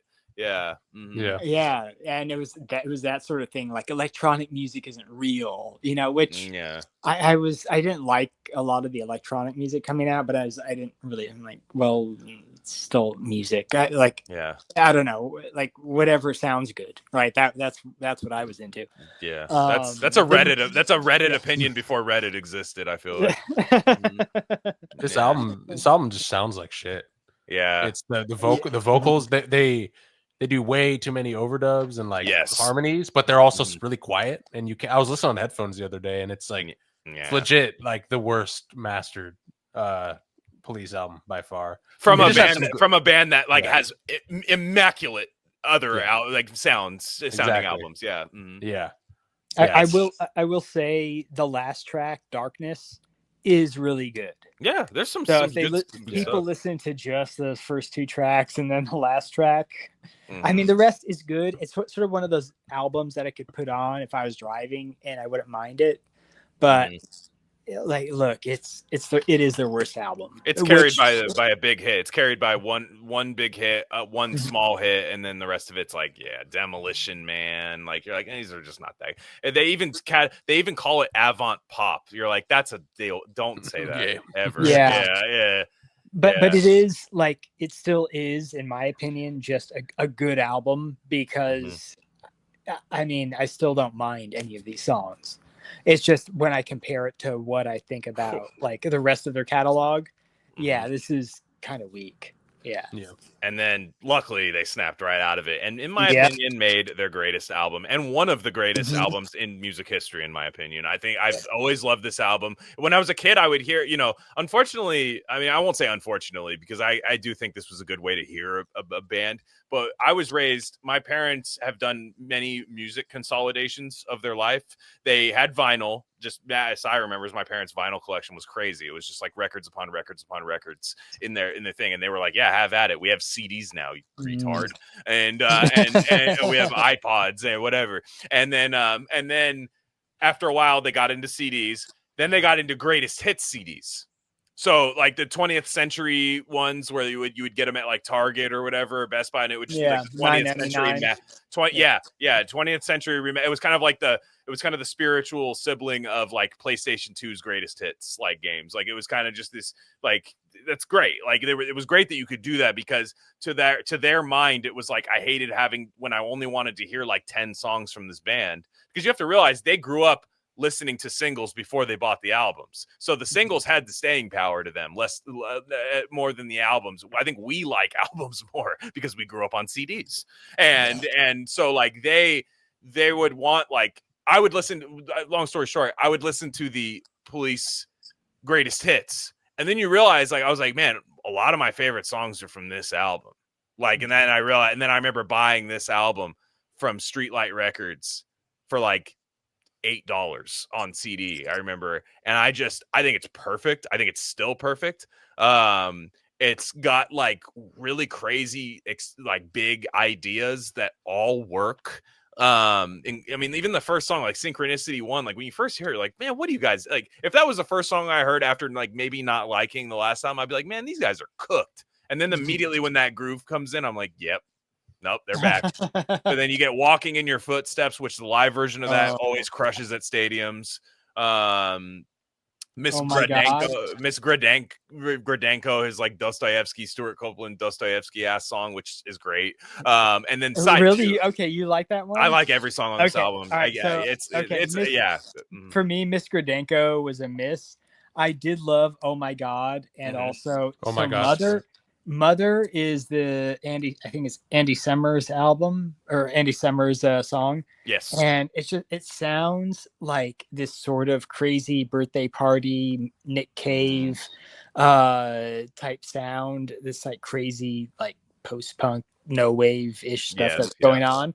And like, I'm like, if someone were to tell me that, all right, the Police are doing this no wave post-punk, like weird song, like I'd be like, that's not gonna work. But in this one instance, and this is their only song like that, it works, and it works on such the oddest album. Like this could be on their first album and it would fit better. Yeah, that's I conversely, I think Spirits in the Material World would fit more on this album than it does on the last. Like it's weird. Yes. Like it's weird how that happens. I mean, like it just, you know, you never know too. Some of these could be left over from other sessions. Like it's never as clearly organized. Like that's the funniest part about a great album is it's not always like, hey, we went in the studio and came out with these like 9 songs. Or 10 songs. It's usually a little like muddier than that, and you know, and it just looks so good. It's just like a film, right? It's just like we had to reshoot this, we had to dub that, you know. It's just we have the privilege of just enjoying the finished product. I don't know. Does everyone agree with me? Synchronicity 2 better than Synchronicity 1? Yeah, 100%. Synchronicity 2, it's like doing blow off like a dashboard, driving like 100 miles an hour down Highway 1. They should rename them. Yeah. They should just rename that's Synchronicity 1. Yeah. And then the other one is just like something else. Yeah. Like, because Synchronicity 1 is so good too. And then you're thinking, can you get any better than Synchronicity 1? Oh, why'd you make a sequel? What are you doing? Yeah. Yes. It's so much better. Yeah. It's so good. That Sting's bass on that, it's like, it's not his most complex bass line, but he finds this weird way to like make a really nice bed of percussion. And I keep thinking about like him and Stuart Copeland having the beef in the band. I know Andy Summers partook too, but it really felt like Sting and Stuart Copeland were like fighting fish, like, and but you realize like they're both responsible for like the low end too, so they're like territorially fighting. They're having like a border war almost. Well, Andy Summers is a little bit more chill. Yeah, you have to be. He's the kid in the divorce, even though he's older than them. Yeah, and you know, Sting and Copeland are just they're kind of the alphas that are fighting for territory. Andy Summers just like, tell me what you want, I'll do it. Yeah, but Synchronicity 2, if you have this on vinyl and Synchronicity 2 ends side 1 and you're just like, whoa, like, what happened? And then you get side 2 and it's literally perfect. You're just like, wow, like there's nothing. I mean, Every Breath You Take still hits, man. You just that biggest song of the 80s, dude. The biggest, like easily. Literally the biggest song. Yeah. Another one the girls like the most because it's about being stalked. Yeah. Yeah, it's the iconic Stalker I'm in Love with You song. I mean, it was so just to think, like I kind of grew up with that song. I heard it everywhere. Another one that got sampled big time too. Who? Puffy? Problematic P. Diddy, dude. Yeah. You know, he was at one of his parties and was like, damn, this Sting song is like this Police song is my fucking favorite. We gotta get Biggie. Yeah. I miss Biggie so bad because I killed him. And then, but I miss Biggie so much. I'm gonna dedicate the Stalking Police. I killed him, and I miss him so fucking much, dog. I shouldn't have done that. Meanwhile, he's just rolling around in baby oil, like a Star Wars character, just like Jabba the Hutt, like mucus all over him. Yeah, exactly, Jabba the Hutt. But the King of Pain, dude, was one of my love that all-time favorites, dude. Just the like because there's so many covers of that too. Mudvayne did a cover of it. Alanis Morissette has a really Canadian woman version of it. Really? It's okay. I don't know. I'm not a big Alanis Morissette fan. I don't know. The Jagged Little Pill thing missed me. I don't know. It was never my thing, but she covered it. But it's like the one everybody seems to cover from them. Oh. Like you wouldn't think that's the one. But I guess if you're like I love I don't know if it's xylophones or what's in there, but it's just there's just so many fun textures in that song. And then again, another song that is completely changed by Stuart Copeland. The minute the drums come in and that chorus, and you're like, there's no way this chorus was going to happen. And then it does. And Oh, it's so good live. I have a live DVD. I think the concert's on YouTube too, but I have a live DVD of the Synchronicity tour in Georgia in 1983. So sick, dude. King of Pain goes crazy on that live show. And Sting's wearing this insane like Chinese New Year jacket. It looks so weird. Yeah, it's That's so very much him. Yeah. yeah, it's like it literally looks like you could just light him on fire. Like, and I'm sure by this time Stuart Copeland's probably like, I could just light him on fire and nothing would happen. Yeah, everyone would think Sting is a genius. Yeah, for lighting a self-immolate him, and then Wrapped Around Your Finger too is just Stuart Copeland's least favorite Police song because it's about him.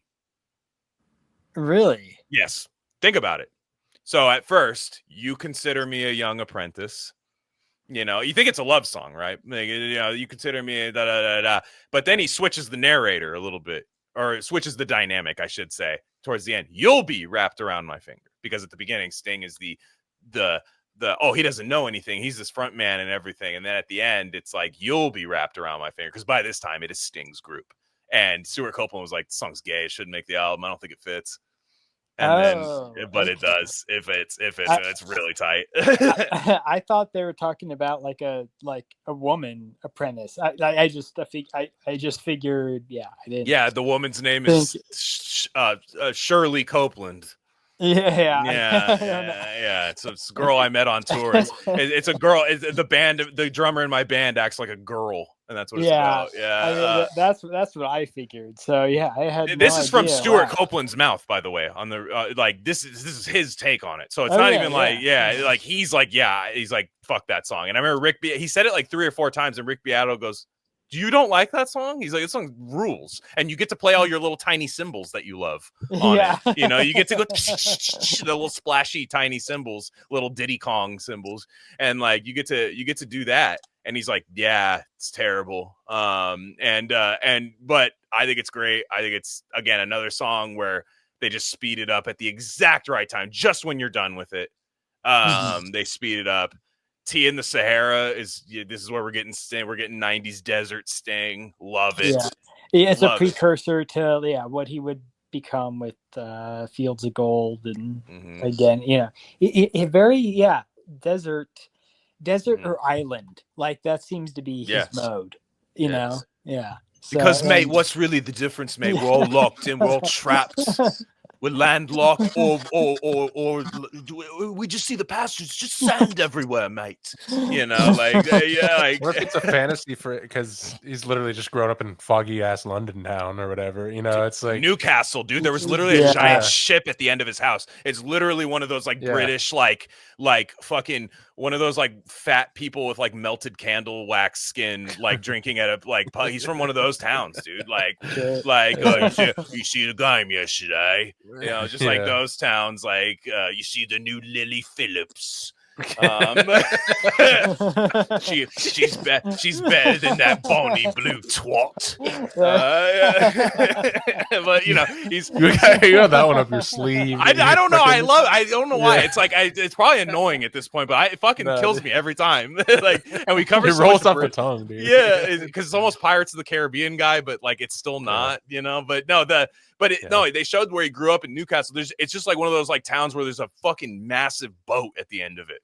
And you're like, damn, dude. And you're just gonna you just hop on that and like James and the Giant Peach like shit like on there. And no, like you're right, Sai, though. Like it's just like these guys always like British people fucking love dreaming about the desert, man.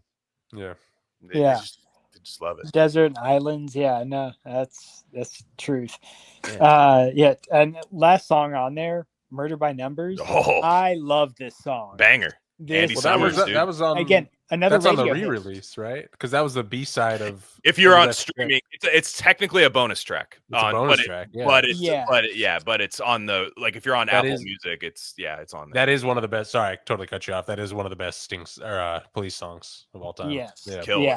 Agree. I had this on cassette, Synchronicity, and it was on there. It may have been on as a bonus track, but by the 90s. But it was that song is so good. It's just jazzy and like this like you're in a jazz club like in the 40s like type like instrumentation. Killer. And then they talk about murder, and immediately when I heard it, I was like, oh, this is interesting. And he just talks about killing people, but in like a sultry way.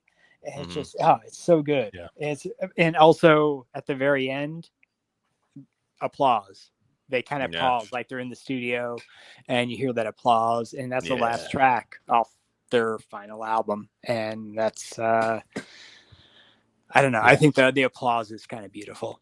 Yeah, and it's dude, it is crazy that they didn't really like each other that much, because this sounds like dudes rocking. Like the whole album, you're just like, this sounds like everyone agrees on everything when you hear it. And that's the magic of music, because I bet that hardly ever happens, like on any album. But this, like particularly, like, oh man, it seems like they figured everything out. And they could have made like, and I it's funny, like people always talk about it like it's some kind of tragedy, like that they stopped like making music as a group after this. But you're like, did you guys really want the subpar follow up to this? Like, you guys really wanted it that bad? Because there's no way they would have had a good album after this. Yeah. No, I agree. They stopped at the perfect time, and it's just even critically, commercially, they were like the most praised band, and they stopped at their height. Like Synchronicity, I think ranks among critics as their best album. It's like Roxy Music. Yeah, it's very true. That is so fucking true. Yes. Went out on top, dude. Yeah, like retiring after the Super Bowl. They went out after. Better. How about this? Better production sound. Avalon or Synchronicity? I think it's Avalon. It might be Avalon. I think it's hard to compete. Avalon, just the warmth. Just the production. Just the production. No, So, I think this is a better album than Avalon. Yeah. I think with production, so they had the same guy record Ghost in the Machine and Synchronicity. I think it's Nigel Gray. No, it was the one. There was one after him. Oh, okay. It was there was a second guy. I forget the name. Oh, let me see. It was probably another British ass name. Noel, maybe. Hugh. It was Hugh Padgham, mate. Hugh Padgham. And so I think that like going from the production of Ghost in the Machine to Synchronicity, just like sort of working out whatever flaws you had, because like you could tell they were trying something different in Ghost in the Machine. It just wasn't working, and I think the producer worked it out with Synchronicity for sure. So I got to give him credit there. But Avalon, I'm a huge Roxy Music fan. I mean, I don't even know how you can compare. No, it's a warmth. There's a warmth of like, both. Yeah, it's like, what album do you like better, pretty much? And I'd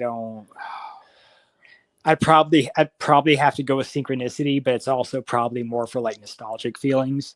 That'll like kind of cut it. Like I just, Roxy Music. I heard the early stuff. Never really because my parents were into it, but never really played the later stuff. So I didn't get into that until my 20s, and I heard I was into all the Police a little sooner. So I've solved it here. Roxy Music, Avalon, you listen to by yourself. Okay. Synchronicity, you're with the bros. Because you're syncing. You're syncing. Okay, it's like with women with their periods. This is how you sync with your bros. It's probably on Synchronicity. That's really, they don't want you to know this, but that's what happens. Yeah, you can't be with another dude when you're listening to Avalon, the song. No, because then you then you end up kissing your bro. You all of a sudden, all of a sudden, a falcon or like a hawk lands on your arm, and you start making out with your friend, and that's what happens when you listen to the Roxy Music Avalon with too many guys around. You'd have to like really like listen in separate rooms together, because you're like, hey, I'm gonna play Avalon. And he's like, oh, understood, and he steps out. Listen in a recording booth with separate booth. In a phone booth together. You're like, funny, we should meet up here. But Synchronicity, you're just like, and Synchronicity, you can play this literally for anybody. And that's I don't understand like a human being saying like at least can't find like 2 or 3 songs out of this that they like, and that's what I love. Just like I love like pop music. I've just come to realize. Not saying it's kind of a dumb realization to come to, but I love stuff with like mass appeal. Like I think there's something to that, and a lot of people like get into like especially when you have your drummers like from the CIA family. Like you think of people like going like, there's these like pop music, it's like subliminal message. I'm like, yeah, that's good. It's called being good. Yeah. You know, like it means a lot of people like it, and people don't think it's organic. I'm sorry. I'm sure there's elements just like in any other music, but like I don't think about parapolitics when I put on The Police. I fucking just jam out, and like I just you just feel like you feel like you're like gonna when you listen to like Synchronicity, especially like Synchronicity 2, that song makes me feel so cool when I listen to it. And I feel like I just see like a nerd listening to like, I don't know, whatever, like fucking Supertramp or something. And then like I just fucking pull up and just splash water on the side like James Spader, and I just fucking like splash water all over and go, nerd. Like that's how I feel. Like that's what I feel like when I'm listening to Synchronicity, because like but it also is nerdy. It's like for music nerds too. Like Rick Beato is like, I mean, does he have a band he like worships more than dang fucking Police? I don't know. Yeah, He's up there. Steely Dan. Yeah. Fucking yeah. There's a few, but yeah, it's definitely top. Yeah, I think he's a big Murder by Numbers guy too. Yeah. I thought he was gonna make out with Sting during the interview. I thought he was just gonna like light a candle and be like, oh, you know. Yeah. By the way, he brings it good. I would too, but he's like, he'll be talking about like some totally unrelated thing on a video, and he'd be like, yeah, I actually interviewed all 3 members. Did you guys know? And he'll like, I'm like, shout out, King. I would wear a fucking shirt that says that in like Times New Roman on a white shirt. Yeah. It says, I interviewed all members of the Police separately. Check out my YouTube channel. That's what I would do. I mean, yeah, I've flexed a lot worse shit, I'll tell you that much. But there's also, I think maybe my favorite music video of all time. I'm not like the biggest music video guy. Like I know there's people that like get really into music videos, but I think Wrapped Around Your Finger is the best music video of all time. I don't know. Some people haven't even seen it, but it's literally a room just full of candles, like church candles, and they're all playing. The whole video is in slow motion, and Sting is dancing insane in like a linen outfit, like a cult leader, inside a thing of candles. And it might be the happiest male you've ever seen in your life. I don't think it's legal to be that happy as a man now. Oh, that's crazy. I know I haven't seen that, but like I do. That reminds me when they were recording their, like, I guess Sting had an idea to re-record some of their songs later on, and they wanted to do music videos for them, and they did the video for "Don't Stand Too Close to Me." Yeah, and I love that one. Yeah, like that never occurred to me until like I actually was reading about it like a couple weeks ago. That was recorded in '86. That was not like that was not a music video when they were around. I had no idea, but I would see that all the time on MTV, VH1. Yeah, I know. It's funny to think about that because like David Bowie would make music videos. Like he would be one of the only guys that would like really do that. But that was because he would be like, at this like tranny surgery art gallery that in New York where there's like feces in the corner, we're going to have a projector and play it in the corner. So you better have a fucking, Andy Warhol's like, great. And you put it on in the corner. But like for the most part, there was no network for it. So once MTV comes along and then Dire Straits, like, isn't that like the big thing, the Money for Nothing? Well, Sting was on that song too. Remember? Is he really? Yeah, in the beginning. I didn't know that. Yeah, the I Want My MTV part. That's what he's singing. Yeah, that's him. Yeah. Damn, I feel like I should have known that, and I do. That's kind of embarrassing that I didn't. That's cool. It's like when you learn awesome. Lennon is on David Bowie's Fame. You're like, what? Oh, yeah. Yes. And that's, I mean, that is the most the coolest male camaraderie thing, like ever that happens. Because they're just yacked out of their mind off like the best cocaine to ever exist. And heroin, whatever the hell they were on, pee. I don't know. They might have been just drinking pee or something. I have no idea. But just there was a. Yeah, so the police break up, and it's like, oh my gosh, guys, Sting's already ready to go. He's like, dude, come on, I'm buying. First off, Sting's houses are so sick. He has a house in Tuscany, and I sent it to Sai. It's they list what's in it, like as though I'm on Zillow, like just like I think I'm gonna check this out. DVD like, players, hairdryer in every room. Yeah, I private have wine it. collection. Oh It's my called God. Villa Il Pelagio, Sting's estate in Tuscany. So details: it's a type, it's a villa. Bedrooms, 16 bedrooms. 15 bathrooms, dude. Sucks if you're in the one bathroom without a bedroom. I would be like, everyone was like, how was it? It must have been legendary. You'd be like, I wish I had my own bathroom. Like that's where like Stuart Copeland stays. And the features, it's got air conditioning, which I've learned that in the last month that Europeans don't know what that is. So yeah, they got no idea, dude. Yeah, it's crazy. Yeah, it's isn't just it? your old like Welbeck relatives getting like rotisserie chickened in their house, like Dude, what the fuck is going on over there, dude? It's like yeah. I want to stop making fun of. It's 87 and muggy in here. Yeah. It's like hitting a pinata with an aluminum. It's like this. It's like a softball, dude. Like it's just like right down the middle of the plate. Like I want to stop making fun of the UK, but you can't. In COVID, when they killed all the old people in like Britain, they were like, "Oh, we just like put them in a room with no air conditioning. Like we just do that once. We just do that once a year. Yeah. And then we put them in a pie, in like a meat pie. Yeah. They put them in a. It's literally midsummer. Yeah. And oh, it's July. Get in the room, Agnes. It's like one of those like weird prep school teacher old people, like from all their like Pink Floyd music video things. Like that's exactly. You didn't have any meat. How can you have your pudding? Just sit still, sit still. Yeah, and but the it's air conditioned. It's got a bocce court, daily cleaning service, DVD player. Full staff, don't even know what full staff means, but hair dryers, luxurious, music room with piano and fireplace, satellite TV. Remember satellite TV? Remember when that was what they called it? Satellite TV. Staffed. Yes. It just says staffed. So it said full staffed and then staffed. Staffed twice. In case you forgot. Motherfuckers work here, dude. And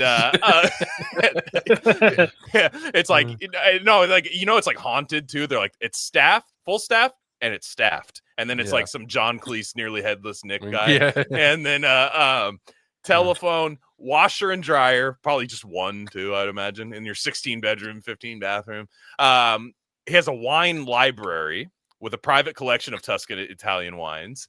It's got a barbecue, central music system, dishwasher, English speaking concierge, which that's actually a good selling point. And then gardener and pool service, jacuzzi, mountain bikes, pizza oven. Dude. Yeah, obviously it's over. Yeah, I make it a pizza. Just getting sloshed on rare Sting wine at the Tuscan Villa, dude. Come on, dude. They pay you. They fly you out from Namibia, right, to play Rain Stick on fucking Sting's album, and you have your like Tekken black guy Tekken dreads, and then you're just like eating pizza at Sting's house, and you're just like, what's the catch? Like what? How, like does it get like what? It's like the only thing you have to offer is one shirtless photo with a lute. And if you don't have a six pack, you're cut. You're like immediately shipped home. Annie Lennox is coming over later. Don't be weird. Sting has some tantric sex ideas. Wants to experiment with them. You know he's the type of guy to like have sex with your wife and just be like, "What's the big deal, mate? It's one time we had a quickie, we had a little razzle dazzle." And you're just like, dude, that's like, the thing is like, I like your music, man. I can't listen to it anymore. He goes, "Well, it should sound better, mate." And it's just like I could just see Sting like Sting is one of those like free love. Like you can tell it's funny. He's like a marriage guy, which you would never think. Like he's just been like married to 2 women, but just like married constantly. And he has like a million kids. Like, and you would picture him as like one of those like yoga instructor guys that like your girlfriend's like, well, why would I pass up yoga lessons with Sting? Like, he has a saltwater pool. Do you? And then you're like, obviously she's gonna fuck him. And then she's like, I have something to tell you. I fucked Sting. And then you're just like, and then she's like, don't be mad. Don't make it weird. And like, and you just be like, I don't know. At that point, like you picture like if you're, Sting is, I picture him like doing like he must be doing very tantric things, very like flex pliability, Pilates, strong core sex. Yeah, he's like he's Russell a Brandon big, forgetting Sarah Marshall or something. Yes. Yes. Yeah. Sorry, what he- you said? Yeah. He's got to be a big Bob's Red Pill fan, I think. Please, should- dude. Please. Yeah. He should be. Let's collab, Sting. Yeah. Sting's diet. Let's see what Brave AI says about Sting's Okay, diet. yeah. Let's see. So he's low on sugar, so he's not PD. That's I don't know. Do I believe in him anymore? Sting follows a macrobiotic diet, which emphasizes a high intake of whole grains and vegetables while avoiding processed foods, preservatives, meat. Oh, sigh. He avoids meat, dairy, and sugar. This dietary approach is central to his lifestyle and is linked to his focus on health and longevity. He and his wife, Trudy Styler, have lived on a self-sufficient farm in Wiltshire since 1991, where they grow their own organic fruits, vegetables, and herbs, raise free-range chickens, maintain a trout lake, and keep beehives for honey. God, why is he so fucking cool? Yeah. Why is he so cool? He's Dude. pretty fucking cool. Yeah, it's just like, man, that's what that they like. You can't make fun of him. People think it's like epic to make fun of him. You're just like, you can. It just doesn't land. He's like, I'm sorry, I didn't hear you. So you have to speak up. Tending to my bees. You have to speak up. I have tinnitus from all the shows. Yeah. All the tours, the football stadiums. And but this commitment to knowing the source of their food is driven by a holistic philosophy connecting personal health to environmental and ethical considerations. Whatever. To maintain this diet while touring, Sting reportedly travels with a personal chef, so based. While he adheres to strictly this regimen, he is also acknowledged to enjoying occasional indulgences like ice cream, chocolate, and wine. Yeah. Oh wow. So in other words, he's perfect. I mean, like, look, there were instances in the Andy Summers memoir I read where they sort of alluded to doing cocaine, and that was kind of like the worst shit they got into. Yeah. You know what I sure. mean? And for a band in that era, just like the worst thing you're into is cocaine. Yeah. And like they were pretty faithful to their wives, at least. Yeah. I don't know, from what I've read on the internet and also in their personal memoirs, it seems like they were faithful. They weren't like really into women, just like, wanted to hang with the boys and do some fucking drugs. So they seem like kind of an innocent band for the time too. And their wives still got mad too. That's the sad part. Oh yeah. They were like, are you gonna do cocaine again? And he's like, okay, fucking go see what Huey Lewis is doing right now. And like all these people. Yeah, why don't you go marry him, see how that works. I'm sorry, I'm in the police. We're playing the fucking Atlanta Falcons stadium tomorrow. Okay. Yeah, why don't you but quit your bitching. But the Stuart Copeland did move on to do, like we said, to do a lot of music scores, such as Rumble. He has a crazy extensive film. I was so surprised. Like so many movies I've seen, and like he did like that. random ones, like really random, like late 90s, 2000s movies. You're like, whoa! Like, so you've been listening to Stuart Copeland your whole life. And by the way, speaking of that cocaine, they had like good like CIA like Bolivian shit too. Like it was like not even like your nose doesn't even bleed either. Like you do like one line and you're up for like just the right amount of time and you still sleep, and like you're not like in the corner shitting because of baby laxative. Like they didn't get any of that stuff. They got like all the Miles Copeland like shit that he flew in from in like those like Wes Anderson like espionage styles where you just show up in the window like, where's Miles been, and he just like shows in through the window.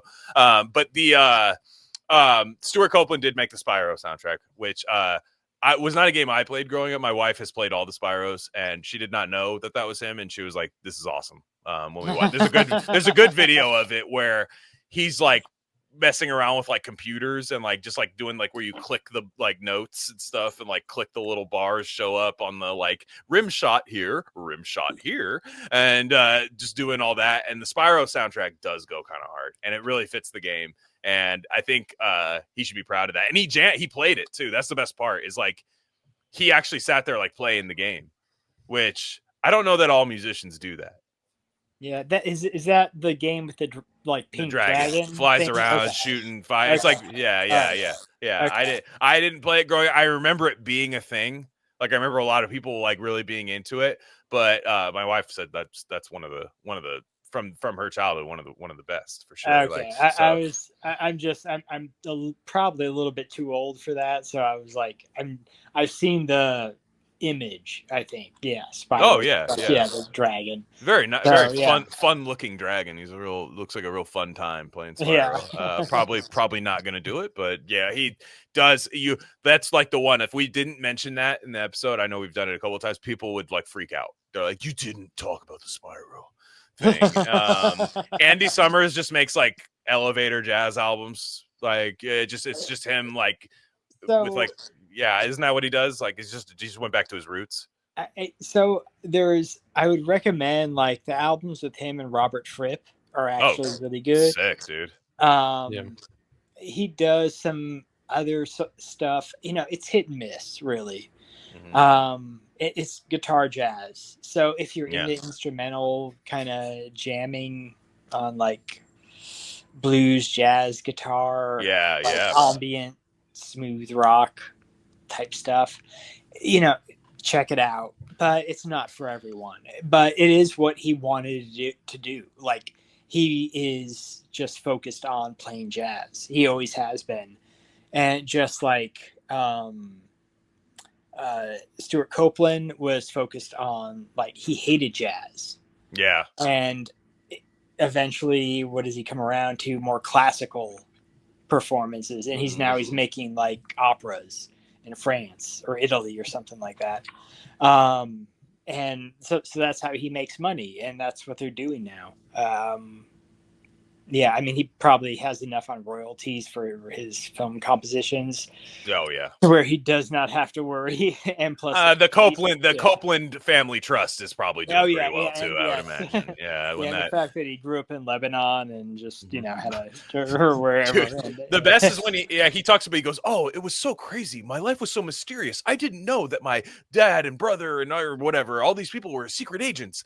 Anyways, we were playing polo at Jamal Khashoggi's house or whatever, like in Saudi Arabia, and we got right in, and nobody asked for credentials. You're just like, yeah, okay, yeah." It's really funny. Like, and again, I said it at the beginning. He was too much of a spurg probably to ever be a CIA agent. Like they're probably like, Stewart should just play drums.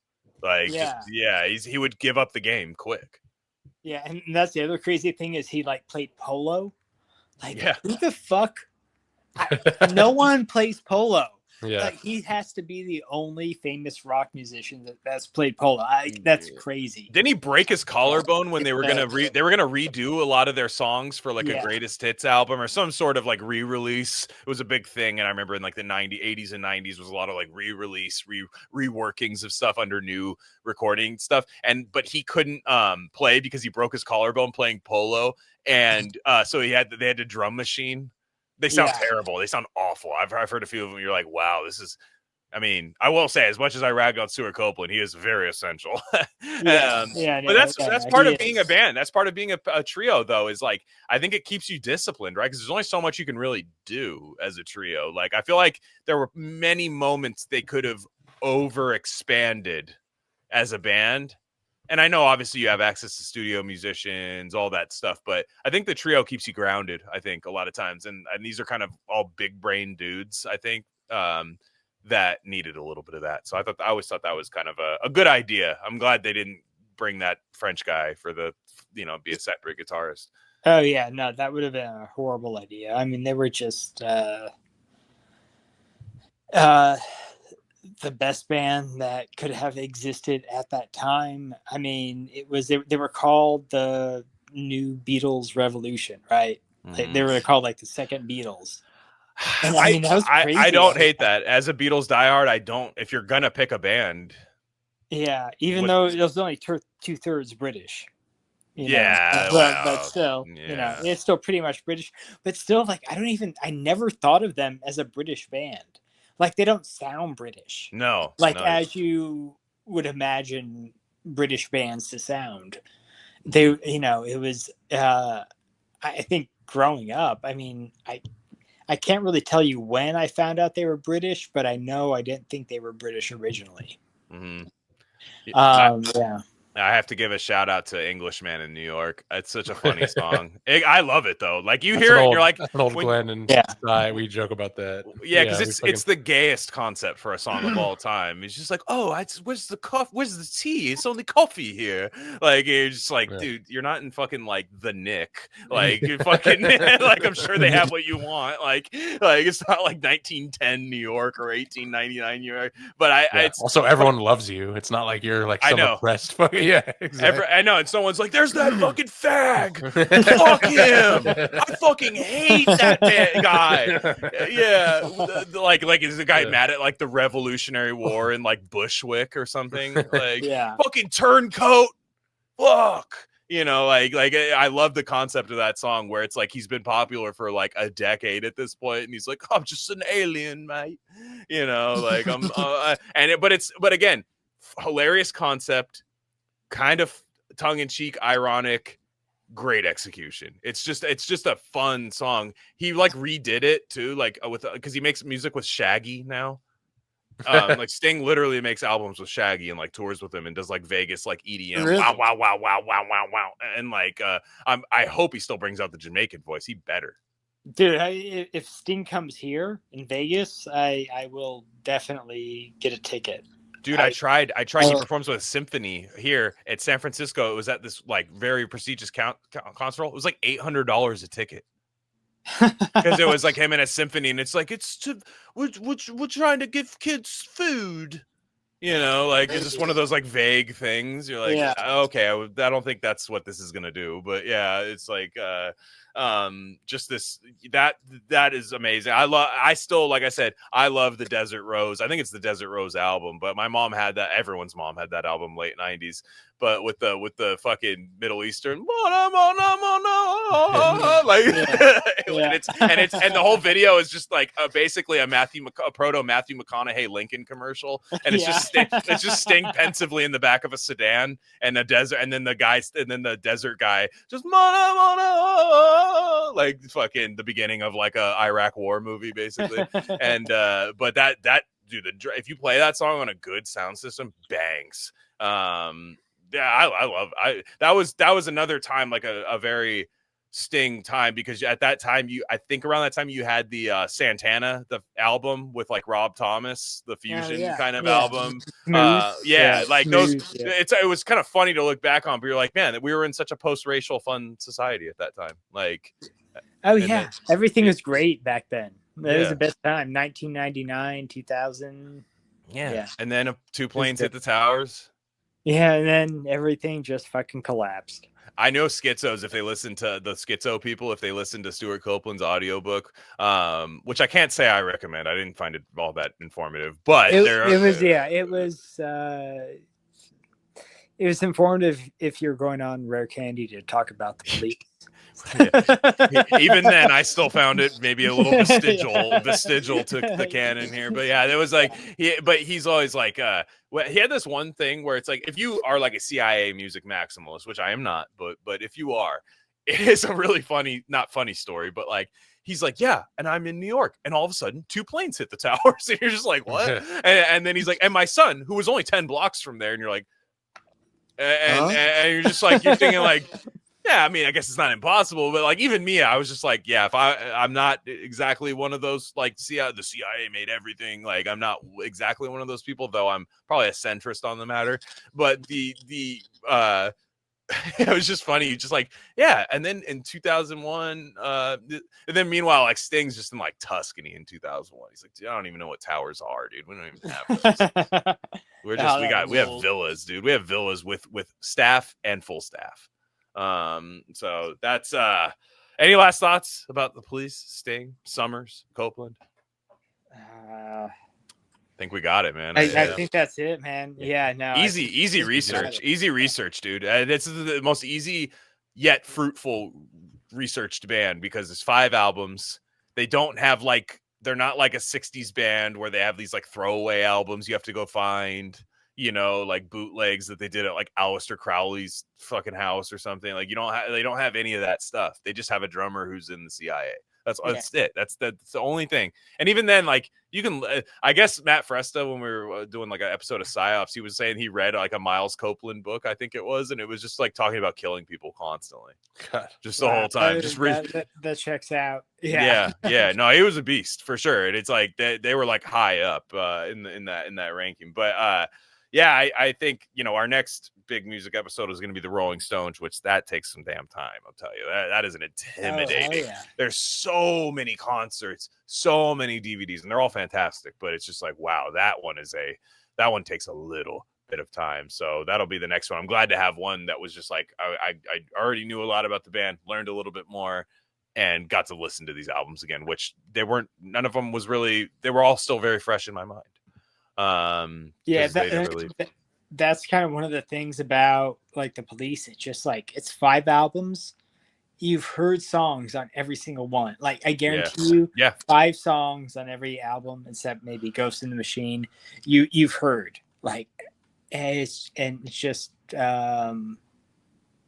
it's a great experience listening to the Police and discovering them. So anybody out there hasn't actually listened to their catalog, if they've just heard the hits, listen to the catalog, because there are so many great songs out there that are better than just what's on the greatest hits. Yeah. I will say one last thing. I thought it was interesting that Sting said he was just like one of his like big like you know, you ever think about like your moment where like something clicked and it's like to you it's so special, and then like of course Sting has like a moment that's way sicker than your moment.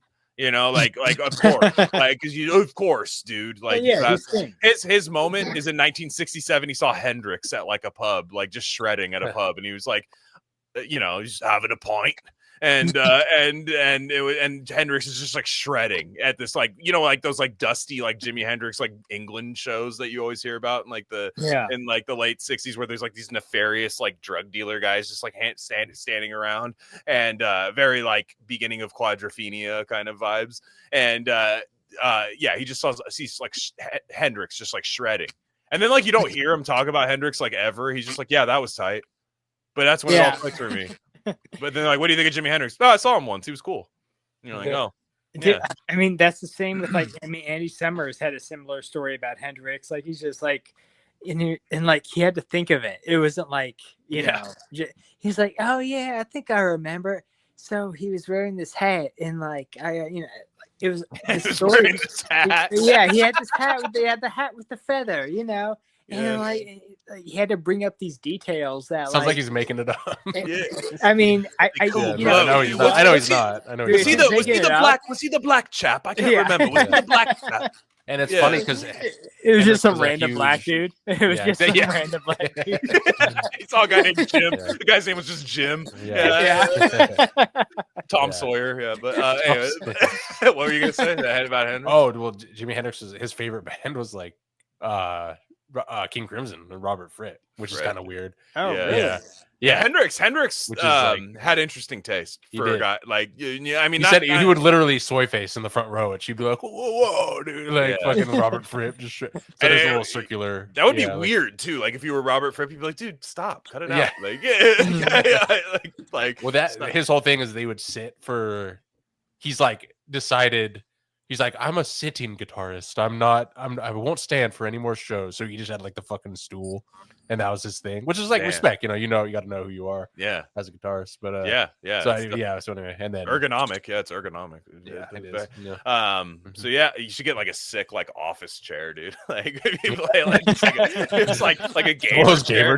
Yeah, just like a Destiny like LED lights, Destiny Twitch streamers like thing. Yeah, like you could even like Clockwork Orange aesthetic it, like make it like, oh, I'm in hell. This is all we do now is sit in gamer chairs. Yeah, that'd be a cool one for sure. So, well, yeah, guys. Thanks again. rcnow.org. Check us out over there for sure. On that note, we have a safe week. We'll catch you guys next time.